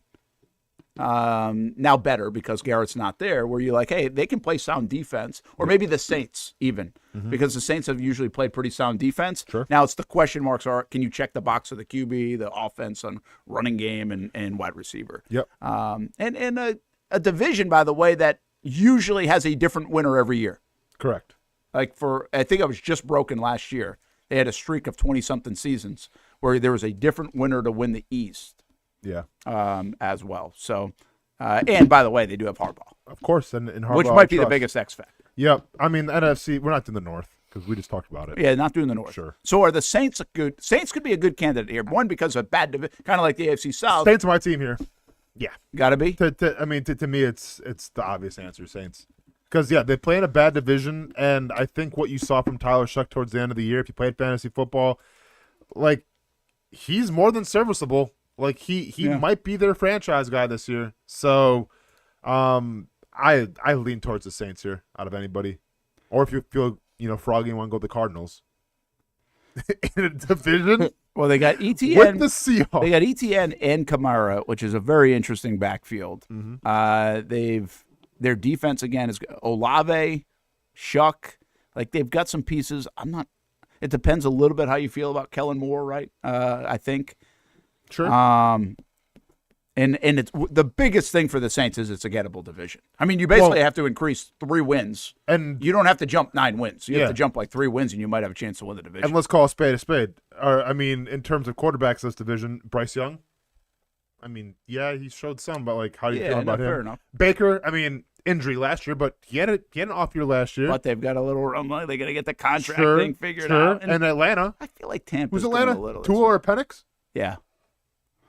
The lefty leaders. Best of luck to you guys with that one. So, I think Is that the worst division for quarterbacks? Yes. Hands down. Got to be. Here's what I'm going to be different here. I'm going to go the Giants. Sure. And that's because again, I think there's more to buy into there. Do you want to get into Arizona or not? And I'm going to give them the time of day. I don't think so because that division's so dang good. Like I mean, you have to. It's not you imagine. You could be better. Like you could be 500. You could get to 10 wins and not win that division. Yeah. With the Rams in Seattle. Like I think it's more based on whoever else is there, but obviously Arizona's just okay too. I wonder if we bet on every single team that finished last year. We put money down to win their division. I wonder if you can come out on top. Well, how about we did that with a very balanced attack? Like, first of all, we can rule out the Lions because it's not big money. No. Right? So we take that one out. Yeah, we rule out the Jets because it's impossible. Brent. Put this on. It's impossible. Brent. The Jets will not win the AFC East. Now, if you want to, we can. See, I would have said the Patriots were the same vein last year, though. Yeah, but at least they with the pedigree, man. I mean, they got Vrabel. Sure, man, but with Josh Allen, okay, I got you. And they have a Miami. I mean, they actually had a quarterback they invested in. The Jets don't have any of that. Okay, you're right. All right. Jets have nothing to hint at that. Okay, you're good. All right, yeah. But I will be willing to do that if you want with the show. To see if we come out on top. I have to see like what it looks like. We have to say, like, I don't know if it's $10 a pop and see what the odds are, but we have to find the odds. We'll have to crunch some numbers. Yeah. But we have time. Yeah. But what I do is I think we handicap it by taking away the Lions and also taking away the Jets. Okay, but the only problem I have with the Lions is then it defeats like maybe the that's purpose. just a sure thing, yeah. Yeah, right. I want to see like the odds, I guess. Okay. Because I think what you're asking is basically if you put $10 on every team. Yes. And so you spend $80. And the last place one of those teams wins, do we get our money back? Well, I would say if the Lions win, we probably wouldn't. No, of course not. But everyone else, we probably would. Yes. So, all right. Well, that sounds like a Jason Hanby job. Yeah. Yeah. I feel like I like a good show bet. Welcome back, Jason. Crunch these numbers. Good show bet. Yeah. Anyway, I like that. Here's what I don't want: first to worst. We don't want to see a lot of that. I don't want to see the odds of when that happens. We don't want to see a lot of that. Jags did that 2017 to 2018. I'm pretty sure they did. Yeah. But they didn't do it. I mean, the AFC South has been a while. You can make a documentary on the AFC South the last 10 years because there have been some major collapses down the stretch of seasons, and I do think it's pretty wide open. As well. All right, let's hit a break. Brent and Austen Show, Action Sports Shacks 24/7 Network. We'll hear the Bryan Baker interview for a few minutes, pretty quick, but some fun personality about the University of North Florida Osprey, who's made it to the big leagues, who's made it to the All-Star game, who's the closer for the AL East leading Tampa Bay Rays from our trip yesterday on the road in Tampa. On the Road, presented by Nimnick Buick GMC. By the way, you need an oil change, get an express one. Just stop on by off Phillips Highway, and you don't even need an appointment. An express oil change at Nimnick Buick GMC. And, of course, if you're shopping around for a new vehicle or used vehicle, they're the place to be. NimnickBuickGMC.com or visit the showroom off Phillips Highway. Attention Jacksonville drivers, we heard you loud and clear. You told us oil changes were taking too long, and we listened. That's why we're proud to introduce our brand new Nimnick Express service. We've added additional staff so you can get your oil changed without ever having to book an appointment. Just pull into our express lane and we'll take care of it. In the neighborhood, running errands, just realized you're overdue, just stop on in. No appointments, pull in, get out, get going. Nobody but Nimnick.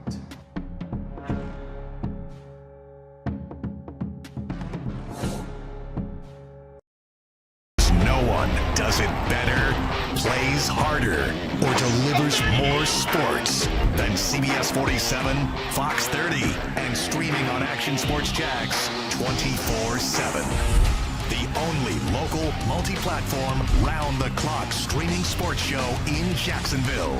Yeah, thanks, Brent and Austen. I really appreciate you having me on. From high school football, college game days, the AFC, Wide open, caught for a touchdown. the NFC, He gets there, touchdown, Seattle. the PGA, Unbelievable. World Cup soccer, NASCAR, Denny Hamlin, big-time victory in Nashville. baseball, Ball deep center, Edmonds going back. The ball is going long. local Jag shows. You can feel the energy in here. There should be energy. Jags are in the middle of a playoff race. And of course, your official stations of the Jacksonville Jaguars. Lloyd, pick six, breaks a tackle, touchdown Jacksonville.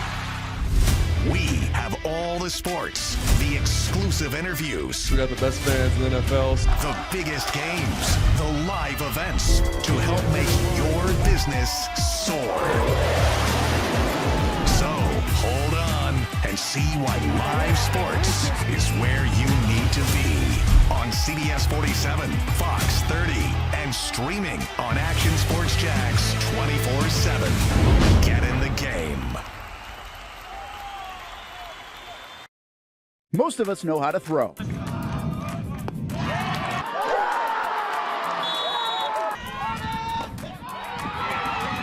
But you need to know what to throw. I'm not talking about footballs, baseballs, softballs. We're talking about those items you need to recycle. Republic Services explains it easy. Recycling simplified. 1. Know what to throw. When in doubt, throw it out. 2. Empty, clean, and dry those materials. It takes an extra minute, but it makes a big difference. And 3. Don't bag it. This makes the recycling process faster and more efficient. This is a look at the Republic Services North Florida Recycling Center. You can make this process even more efficient. By utilizing those 3 steps, Republic Services can help you become a better recycler in your home. Learn more at recyclingsimplified.com.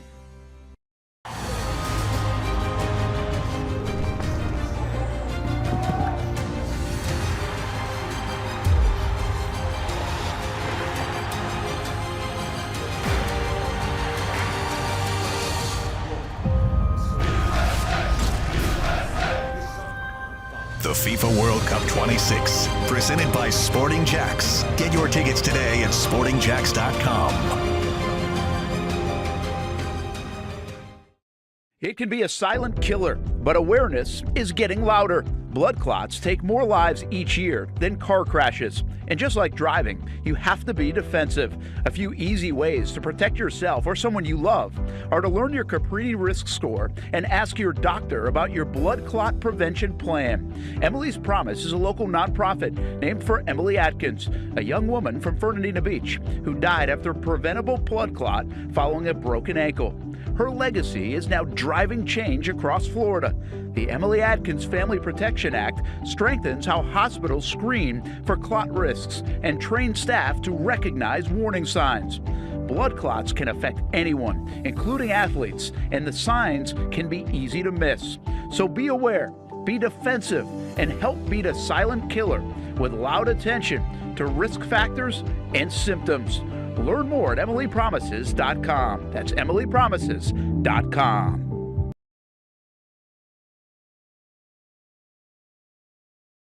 Welcome back to the Brent and Austin Show, streaming on the Action Sports Jax 24/7 network.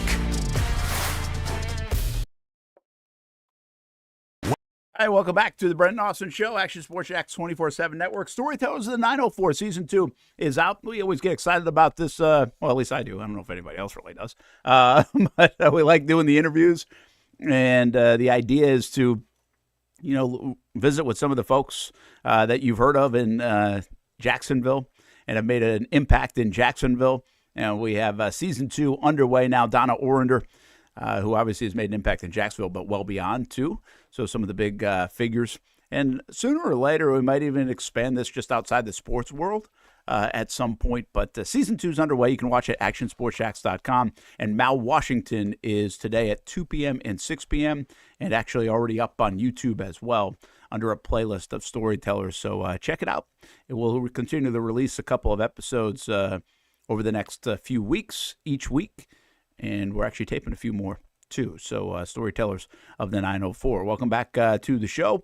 And speaking of storytellers, Bryan Baker has a good story to tell. We were in Tampa yesterday visiting with the Rays closer. We've told you his story. University of North Florida Osprey, first player in Division I for the Ospreys to make it to the big leagues. And now he's in the All-Star game coming up this month as well. He's got 25 saves. He had 7 saves in his career in 5 years going into the season.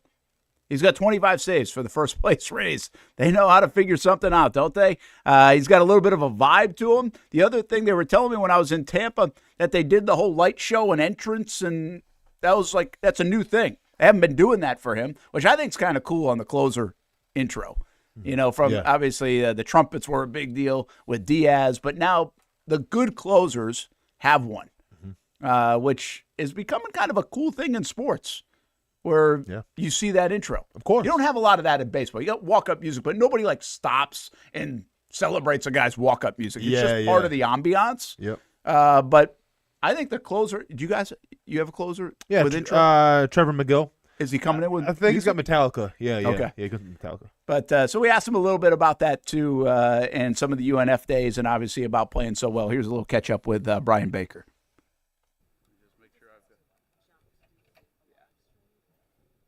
Okay, congrats on the success. What a week, huh? What a week! A couple big wins, a couple big saves, and the All-Star bid. Yeah, pretty wild week overall. I think it's been a roller coaster. It's been fun though, getting back here in the Trop and getting a couple saves and getting back on the win train. It sounds like the entrance is a little bit new. What went into that? I had nothing to do with it actually. They just kind of asked if I was okay with it. I said sure. Let's try it out. So yeah, it's pretty new. It's pretty fun. I like the lights and everything. It's pretty fun. What's that like for a pitcher, a closer, a player coming in, knowing it's a big spot anyway, but with that excitement?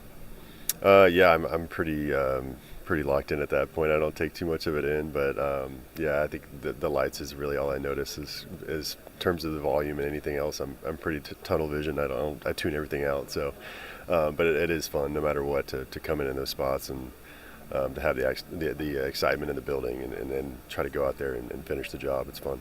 How much is there a vibe in here with you guys playing so well? Yeah, I think it's been ever since we had our first homestand here, we've seen the excitement in the building, and I think we kind of feed off of that. So it's been, I think overall we've played some pretty good baseball in this building so far. So shout out to the fans for helping us out, and hopefully keep that going forward. I know you're locked in, but if you don't mind me going back a little bit, it's been a long journey since those University of North Florida days. Yeah. Right. Do you stop and think about that at all, or how did you get here?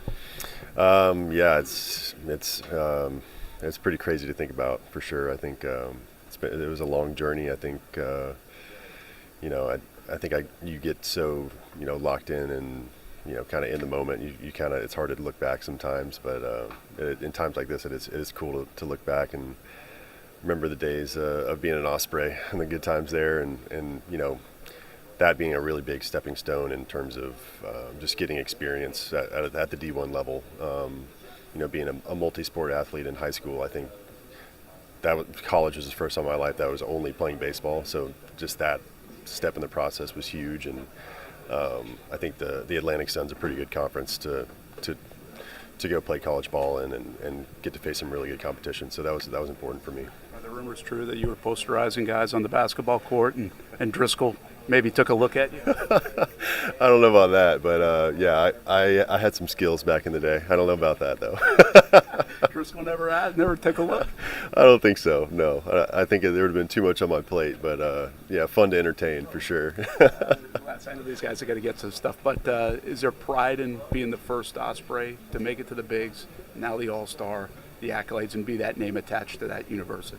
Yeah, it's awesome. I think anytime you're in those discussions, it's amazing. I think even since turning D1 in 2007, I think, or so, we've had some really good players. So it's awesome to be in that spot, and to hear from all my former teammates and stuff like that. It's been pretty cool. I think there's a lot in the area, and they're still kind of around in Florida that are keeping up with me and everything. So it's been pretty cool.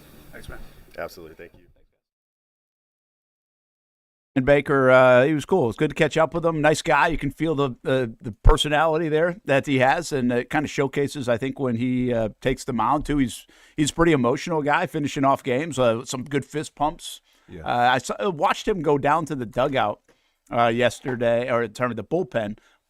It's such a wild job being a reliever, because for the first few innings you do nothing. Yeah. You do nothing. Like, you don't even, I don't know what you do. I couldn't get into it there with him, but I don't know how, when you get to that mental state of, okay, it's time, the game really begins in the 5th inning. Sure. For me, because it doesn't matter what, now a lot of relievers, you got to be ready. But for him, he doesn't have to be ready until there's winning time and closing time. Of course. So when you have that, you don't want to be locked in the 1st inning. Yeah. That wouldn't make some sense, Well, right? But also, if they're dominating, too, then you're not going to come in either. Not going to come in. in. By 4 or 5. But I watched him go down. I think it might have been guys like the 4th inning, 5th inning, and he makes his way down to the pen, right? And then I think I might even put some video of that in, but he goes and he like fist pumps everybody down in the pen, and he puts his water or Gatorade and puts that, like he just starts to set up shop, you know, and okay, now I'm going to sit down here and watch the game for a couple innings. And then again, to your point, he has no idea. There's another, I forget who it was, warming up for probably an inning and a half. And they didn't need him. Other guy did his job. They won that game 3-0 on Wednesday night. And then that guy that was warming up for an inning and a half, the lefty, never comes in. So 9th inning comes along. Or in between, like bottom of the 8th, they're like, all right, get up, get ready. Bryan Baker gets up, gets ready, goes in. He's now pumping at 98, by the way. I don't think he was throwing 98 at UNF. I kind of wanted to ask him what he was throwing at that time, a decade ago. Yeah. But what a jump in velocity he must have taken. Now, he was a very highly touted guy. He got drafted out of high school and then got drafted again in the 11th round out of UNF. But, yeah, here's the video of him going down. I mean, just in the middle of the game. I'm going to work. Who do you think has the higher heart rate and more pressure on them, a kicker or a closer in baseball? Ooh, good point. Yeah, that's a good one. I feel like you could feel the intensity because I was trying to live it a little bit while I was watching him, kind of through him, but you can feel the intensity of the moment, how locked in. The way you do feel like a Cam Little or a kick, because you can kind of see that if you watch a kicker coming out or warming up or anticipating in a 2-minute drive. If you've ever just watched them practicing, you can kind of start to see them get in that mode. Very similar. So I like the comp. I think there's probably more on the kicker because the thing about you get one shot. It's like asking basically Baker or a closer to come out of the pen and throw one pitch. That's what I'm. And it's got to be like a money pitch to get the out or the strike or whatever else. But see, that's what I'm saying, though. I think there's a lot more of the. And we're going back to yesterday's conversation of the unknown with being a closer. Like in a kicker, okay, put your head down, aim, kick it, and you're good to go. You win the football game. With a closer, it's like, okay, you come in, maybe there's a guy on base, maybe there's two, you're not really sure, right? Usually if you come in as a closer, there's going to be nobody on base, and it's 3 outs to get. Okay, cool. Yeah. But then it's like, okay, well, maybe you walk the first guy, right? So now you got to deal with that. Maybe, you're up by 2, you give up a home run. I think there's so many more variables that go into being a closer. Where being a kicker, it's like you got one job to do. Like, yeah, being a closer, you got one job, but there's different avenues to try to do that job successfully. Yeah, do you think it's a little bit like the penalty kick is what a kicker does, right?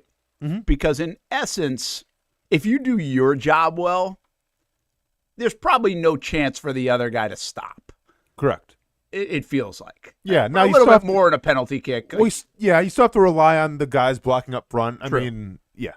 So I guess that's what I was going to ask. Is there more pressure on that or less pressure? Because you're just worried about your operation. For Baker or for a closer, you've got somebody that's bouncing back at you. They've got a bat in their hands. Yeah, but I think there's more pressure at kicker just because it's just one thing. It's one motion that you've done your entire life. Yeah. With pitching, it's like, okay, well, maybe you got 3 or 4 or 2 if you're Trevor McGill, but you got a couple pitches that you can work with. Like, it's just, I think it's a lot more of a mentally taxing thing and also a lot more physical because you're out there for a lot longer of a time than a kicker is for one kick. What would you want to do more?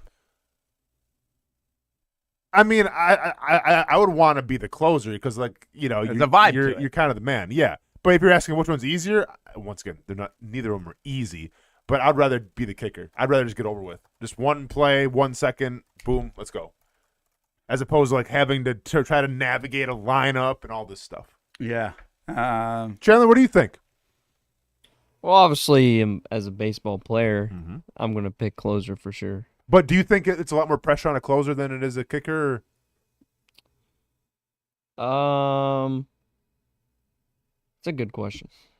I would say the only kind I asked. I don't know. Closer. I think closer has a lot more pressure. Yeah. Because you got a lot more pitches to worry about. Yep. Yeah, that's what. Here's the other thing. If you're a closer, you got damn good stuff, which means it's hard to hit. Yeah. Sure. You know what I mean? But it's almost like if you're a closer, just like a kicker, you're expected to hit it. Like you are expected to close it. If you're you're right. a closer and they you're bring right. you in, guess what? Okay, game's over. It's a good comp. Like I'm not sure there's another comp across sports like you can do goalies, right, in soccer or goalie in hockey or something. Yeah. What we've said is a lot of like you're on an island, and therefore you're probably a little bit different if you are a closer. Mm-hmm. People would say personality-wise, you're a little bit different. Goalies are known to be a little bit different. Goalies are quirky. So that's the thing about personality, but not necessarily about the roles. Yes. I'm not sure there's a better example of like-minded, like mental toughness, everything else, pressure. Yeah. As a closer versus a kicker. Yeah. Like I don't think a quarterback versus a shooting guard, or you know what I'm saying, like, yeah. or a point guard, even though you're a facilitator. For I don't think the comp is close enough. Yep. So I do think that's pretty fascinating. He's done a fantastic job. He's a heck of a story. That's a great thing for the University of North Florida to kind of wrap their arms around. He spoke highly of it, obviously, his time here, and still it sounds like still keeps up with some of the guys. And again, he was a good basketball player coming out of high school too. He's a good athlete. Yeah. That's the other thing about pitchers. Like, man, not always probably the best athlete. Sure. You don't have to be. Now, some are. A lot of them are. But you don't have to be. He seems like he was in the box of very good athlete, even coming out of high school, drafted a couple of times. And I just think it's really cool that his career to this point, now he's seeing really the fruits of it. And a lot of this has to do with Tampa, because Tampa found some magic potion in this, like they have done so many times. Milwaukee's done that. Yep. We've talked about, and Tampa certainly right there as well. Got to get I feel like I wanted to get to something else, but before I forget, I'm going to get to this. We've talked about Conor McGregor fight 3 different times. Did you see the weigh-in? Oh, yeah. Or the whatever it is. It wasn't the weigh-in. It was the intro conference. It was the press conference and the stare down. He did it in Conor style. Of course, yeah. Are you looking forward to, like, I have a hard gauge on this for you. I don't know. I know you follow it. You kind of just watch it. But are you looking forward to this fight? Well, yeah, but, like, I don't want to be, like, because, I mean, it's Conor McGregor, right? So, like, you want, like, I want to see Conor McGregor go out there and starch him in 2 minutes. And I love Max Holloway, but, like, once again, for the greater good of MMA, like, I feel like MMA needs Conor McGregor to be back on top. And I just don't know if it's there anymore, right? So, like, that's what worries me a little bit. And this is the thing with a lot of fighters. Like, I feel like, and this is, you can go boxing or MMA. Like, you get to the point in your career where you get so much notoriety, so much fame, and so much money, you lose the edge to try to be that. Like, when Conor was coming up, you know, and the story is world renowned now. You know, his father was a plumber. Conor was poor. His wife Dee was trying to, or his girlfriend was, paying all the bills and everything so he could go train, like living in a 1-room apartment. Like, it was just, it was a mess. And he's become like stardom now, you know, and he's still there, even though he hasn't won in 4 or 5 years. I'm definitely going to tune in and watch it. I'm going to be excited for it. It's just one of those things where I hope he puts on a good performance. Not saying he's got to win, but I hope he puts on a great performance. Yeah, because I feel like the last time out wasn't good, right? I don't remember his last fight. Is either the last one or the one prior where it's like you kind of got geeked up and it was yeah, there's the Poirier, Khabib. Yeah, I mean, maybe it was Khabib. I think it was the Khabib fight. Well, Khabib actually was. I think it's probably Poirier you're thinking of. Oh, was it? Because I think that was a first rounder. Okay. Yeah. Khabib really has followed through with his retirement stuff, huh? Mm-hmm. Yeah, well, when his father passed away, that was it. Yeah, I remember we had talked about that. Yeah, but he's coaching. Oh, is that what he's doing? He's coaching. You McGregor fan? No. He's a little before Ronan's time. Oh, so I think, right? Like, I mean, you know who he is, but yeah, like, because I mean, but he didn't get excited. I can tell by his face. He doesn't get like jacked up. Oh yeah, I mean, when McGregor was in his heyday, Ronan was like 2 or 3, I think. Yeah. All right, maybe. But again, he's even that. He's a social media. He's a. Like, you see him everywhere. Yeah, Brent, but he's not Jake Paul. You a Jake Paul fan? No. You have not allowed that to happen. That's like me being a Yankee, my kids being a Yankees fan. Yeah. You have not allowed that to happen in your household. I appreciate that. Get on mic real quick. Now, you were a Logan Paul fan until he became bad, right, in wrestling? Well, I only liked Logan Paul because of Prime. Prime energy, yeah, Prime.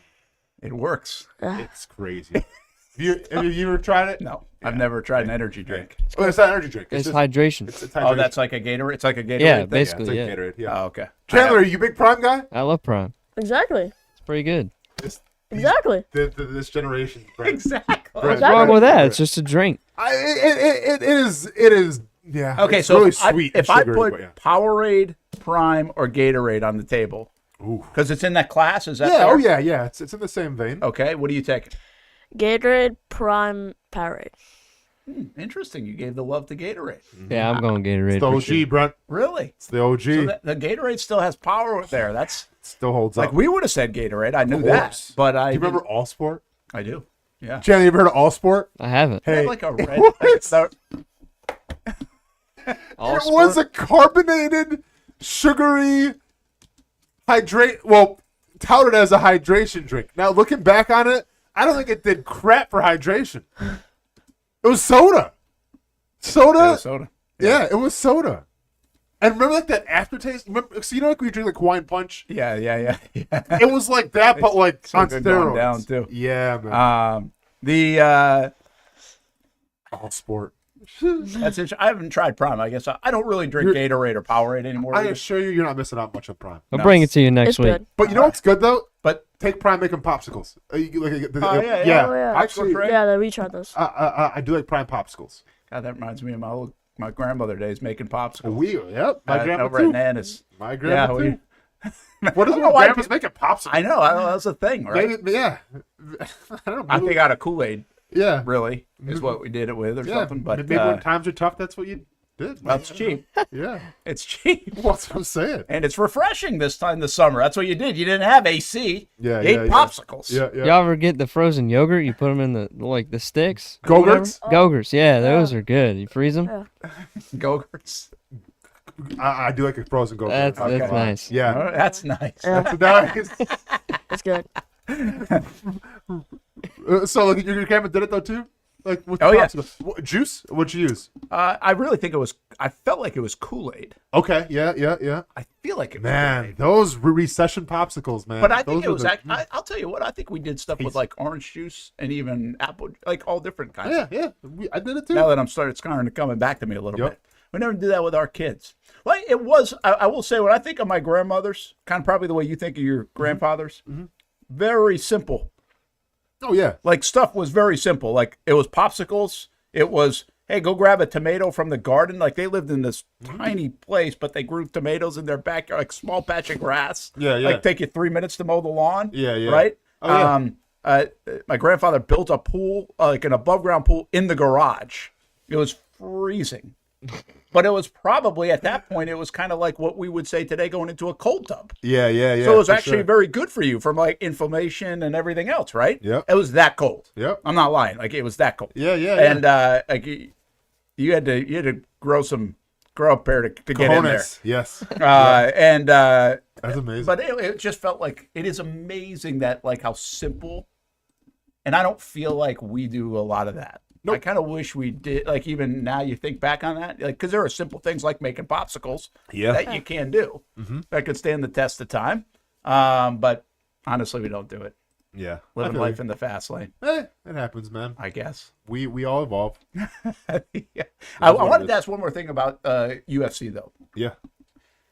And this is why I don't fully like the McGregor stuff has you feeling a certain way this weekend. I think I'm going to flip it on tomorrow. I'll tell you later, but I think if I do, but I think I'm I going to bet flip it it does on. bigger numbers than the White House one did. Yeah, you've said that. I'm not so sure about We'll that. see.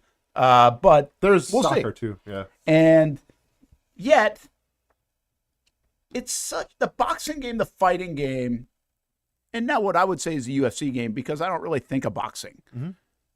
It's amazing how much it relies on the comebacks. Like guys that haven't played or fought or competed in so long coming back and being a part of the storyline. Like I mentioned Deshaun Watson earlier in the show. He's going to be a storyline, but he's not the storyline of the sport. Yeah. The storyline of the sport is still like Patrick Mahomes and guys that have played, Lamar Jackson and you name it. it's not. Dwarfed in there is Deshaun Watson. Yeah. But if you were to compare the NFL game and the fight game, Deshaun Watson would be the biggest storyline going into the season. Sure. Because he's like the Conor McGregor. He's got a controversy around him. It's a lot. Right? Yeah. He was good. Mm-hmm. And here he is coming back and playing for the first time in 3 years this season. Mm-hmm. So, but fight game really needs that almost, that element where most other sports don't seem to need that and don't have that. Well, see, I don't think the fight game necessarily needs it. The fight game needs stars. And Conor, right now in the UFC, like Alex Pereira was that guy, but he just got beat, right? So Cyril Gane's the champion now. You know, like Ilya Topuria was supposed to be that guy, and then Justin Gaethje knocked him out in the White House. So, like, and this is the problem with stars. Like, in order to be a star, you have to go on like this crazy winning streak. And then while doing it, you have to like stick the landing with style points in terms of your mic skills and how you handle your social media. So there isn't a lot of stars right now per se in the UFC. That's why like the comeback is so big, right? Because usually to be a star, you have to go on a winning streak. Well, Conor McGregor hasn't won, like I said, in the 5 or 6 years. So like, but nobody cares because all people remember Conor McGregor for is obviously the antics, the highlights, and things like that. So when enough time passes and you don't have a star, then yes, you are craving for the guys to come back. I would say John Jones the same way. The UFC would love to have John Jones back because, number one, dude's undefeated, and then number two, it's like he was one of the bigger stars despite the checkered past as well. So, yeah, I get what you're saying where, you know, a lot of guys come back and like that's like the news noteworthy thing. To me, it's more of just like when you need stars, you look to the past to be like, well, can this guy come back? It's the greatest thing you guys watch. It's very much like it's wrestling. Like he is sports entertainment. He is the epitome of what wrestling embraces. Like I don't know how good a fighter he is. Yeah, he's an entertainer, which makes obviously. He would fit perfect in the WWE or AEW world. Of course. Right? Now, a little undersized, though, I feel like, for professional wrestling. Well, he might be. I'm just saying the whole thing about him. Like, where you take the bit. Yes. The antics, as you mentioned, the personality, the mic. I haven't heard it, but I just saw something pushed out about his press conference today, and they said it was amazing. They said you want to listen to it. Like, I want to listen to the mic skills, maybe more than I even want to watch him fight. Yes. What's he going to say that sounds so stupid? Listen, and this is what made, listen, Anderson Silva in his own right was a huge star. George St. Pierre, huge star. Chuck Liddell, huge star. But the difference between the Conor McGregors and everybody else is that the fact that he was the top of his game in terms of talking smack, and he was the top of his game when he was in his prime of knocking people out. And it's one thing to talk a lot of smack and then have okay fights and everything, but maybe you're going to wrestle a little bit too much, like it's a little boring to the casual fan. McGregor would start you. He would knock you out in 13 seconds. Look at Jose Aldo and everything. That's what MMA is missing. And it's not by accident. It's just the fact of when you talk like Conor McGregor did, you set yourself up so far for the fall if you didn't win. Yeah. And he did it for so long and won so many fights in a row and big fights where it was like he still loved and wants to be seen because even when he went downhill and went through all those things, the resume was so great still that doesn't matter. One more thing to get to on this front in a moment, but if you're looking for somewhere to go to lunch today and don't want to cook, don't be cooking, by the way. Let Bono's do it for you. Bono's Pit Barbecue all over the Jacksonville area, of course, as you know. Cater it in for a weekend party, a weekend get-together. Make sure you visit Bono's in town. Do we care? McGregor's a bad guy, right? Over pretty much. Yeah, I mean, you would label if you're going to put him in a bucket, bad guy. I think if you see the resume, you would say he's probably not the best guy. Mm-hmm. Do we care about that in sports? Not in fighting. How about in sports? Sometimes, yeah. I think more in sports. Like I always did this. I always had brought this up. I did this back and forth with Tiger. Sure. I'm a huge Tiger fan. Yeah. Mom hated that I was a Tiger fan because Tiger's not doesn't feel like he's like the best human being to like idolize, right? Mm-hmm. But I could always separate. I always say this. Like I could separate. I'm not saying I want to be like Tiger Woods, the person. I think I'm not saying I want to be like Tiger Woods, the golfer. I just say I respect the Tiger Woods, the golfer. I want to watch him play golf. Sure. Like I've never looked at our sports figures and say, hey, that's my hero and that's what I want to be. Yeah. You know? Mm-hmm. But I want to watch him play and I want to watch him perform and anything else. And I think people feel this way about music and actors and everything else too, because how many people are those folks that maybe get put on a pedestal that you like watching perform and entertain are really the people you'd want to be. Okay, and I get what you're saying, but see, to me, fighting is different than music, and it's different than golf and everything like that. Like, I think you see Tiger Woods and you see, okay, guy's got a checkered past. You can look past it. I can look past it. I think there's some people in society that can't look past it. I think if you want to go to music, right, whether, it was the stuff with, like, Michael Jackson, like R. Kelly, like there's artists out there where it's like I can separate the art from the person because I appreciate the art, and some people can't. I think when you talk about fight sports, whether it's boxing or whether it's MMA, it's the Mike Tyson effect. Mike Tyson was not a good guy, but you look at Mike Tyson the way they fought, it's like, oh, he's not a good guy. He's KOing people in 5 seconds. Kind of goes hand in hand. Yeah. Like I think more people embrace it because those casuals that want to say, oh, I don't listen to Michael Jackson. Oh, I don't like Tiger Woods. Well, they see a fight and it's like, yeah. I mean, look at he's talking about eating people's babies and then knocking people out. Mike Tyson, I'm talking about. Of course he is, because that's fighting. That's fighting, and it's savagery. Right, so I think fighters get a pass a little more than any other sport. I would suggest this then: what NFL guys don't seem to, and that's a violent sport. Because I think with the NFL, there comes like you have to fall in line still with like the rules, right, and how you conduct yourself. And some of that you're still representing team too. Like as a fighter, you're on your own. No, you're on your own brand. Like it's your own brand. And even though I think now more than ever, NFL players are branching out and being their own men. You still have to fall under the team umbrella. I knew I had to get something else, Chandler, to end the show, and we'll put a bow on it like this. MLB Draft is this weekend. A couple of local guys that your buddies, Brady Harris, and Cole Dennis out of Bishop Snyder. Yep. Those are the three guys we think from the high school ranks that have a real chance. I'm sure we got some college guys, too, that could hear their name. Like Hunter Carnes is draft eligible. He just committed to Georgia. So we'll be watching this weekend, the MLB Draft. And what do we got? We got 20 rounds of the draft, right? Yep. Hey, real quick. NBC Peacock picks 1 through 10, 1 to 230. Could we speed it up just a little bit?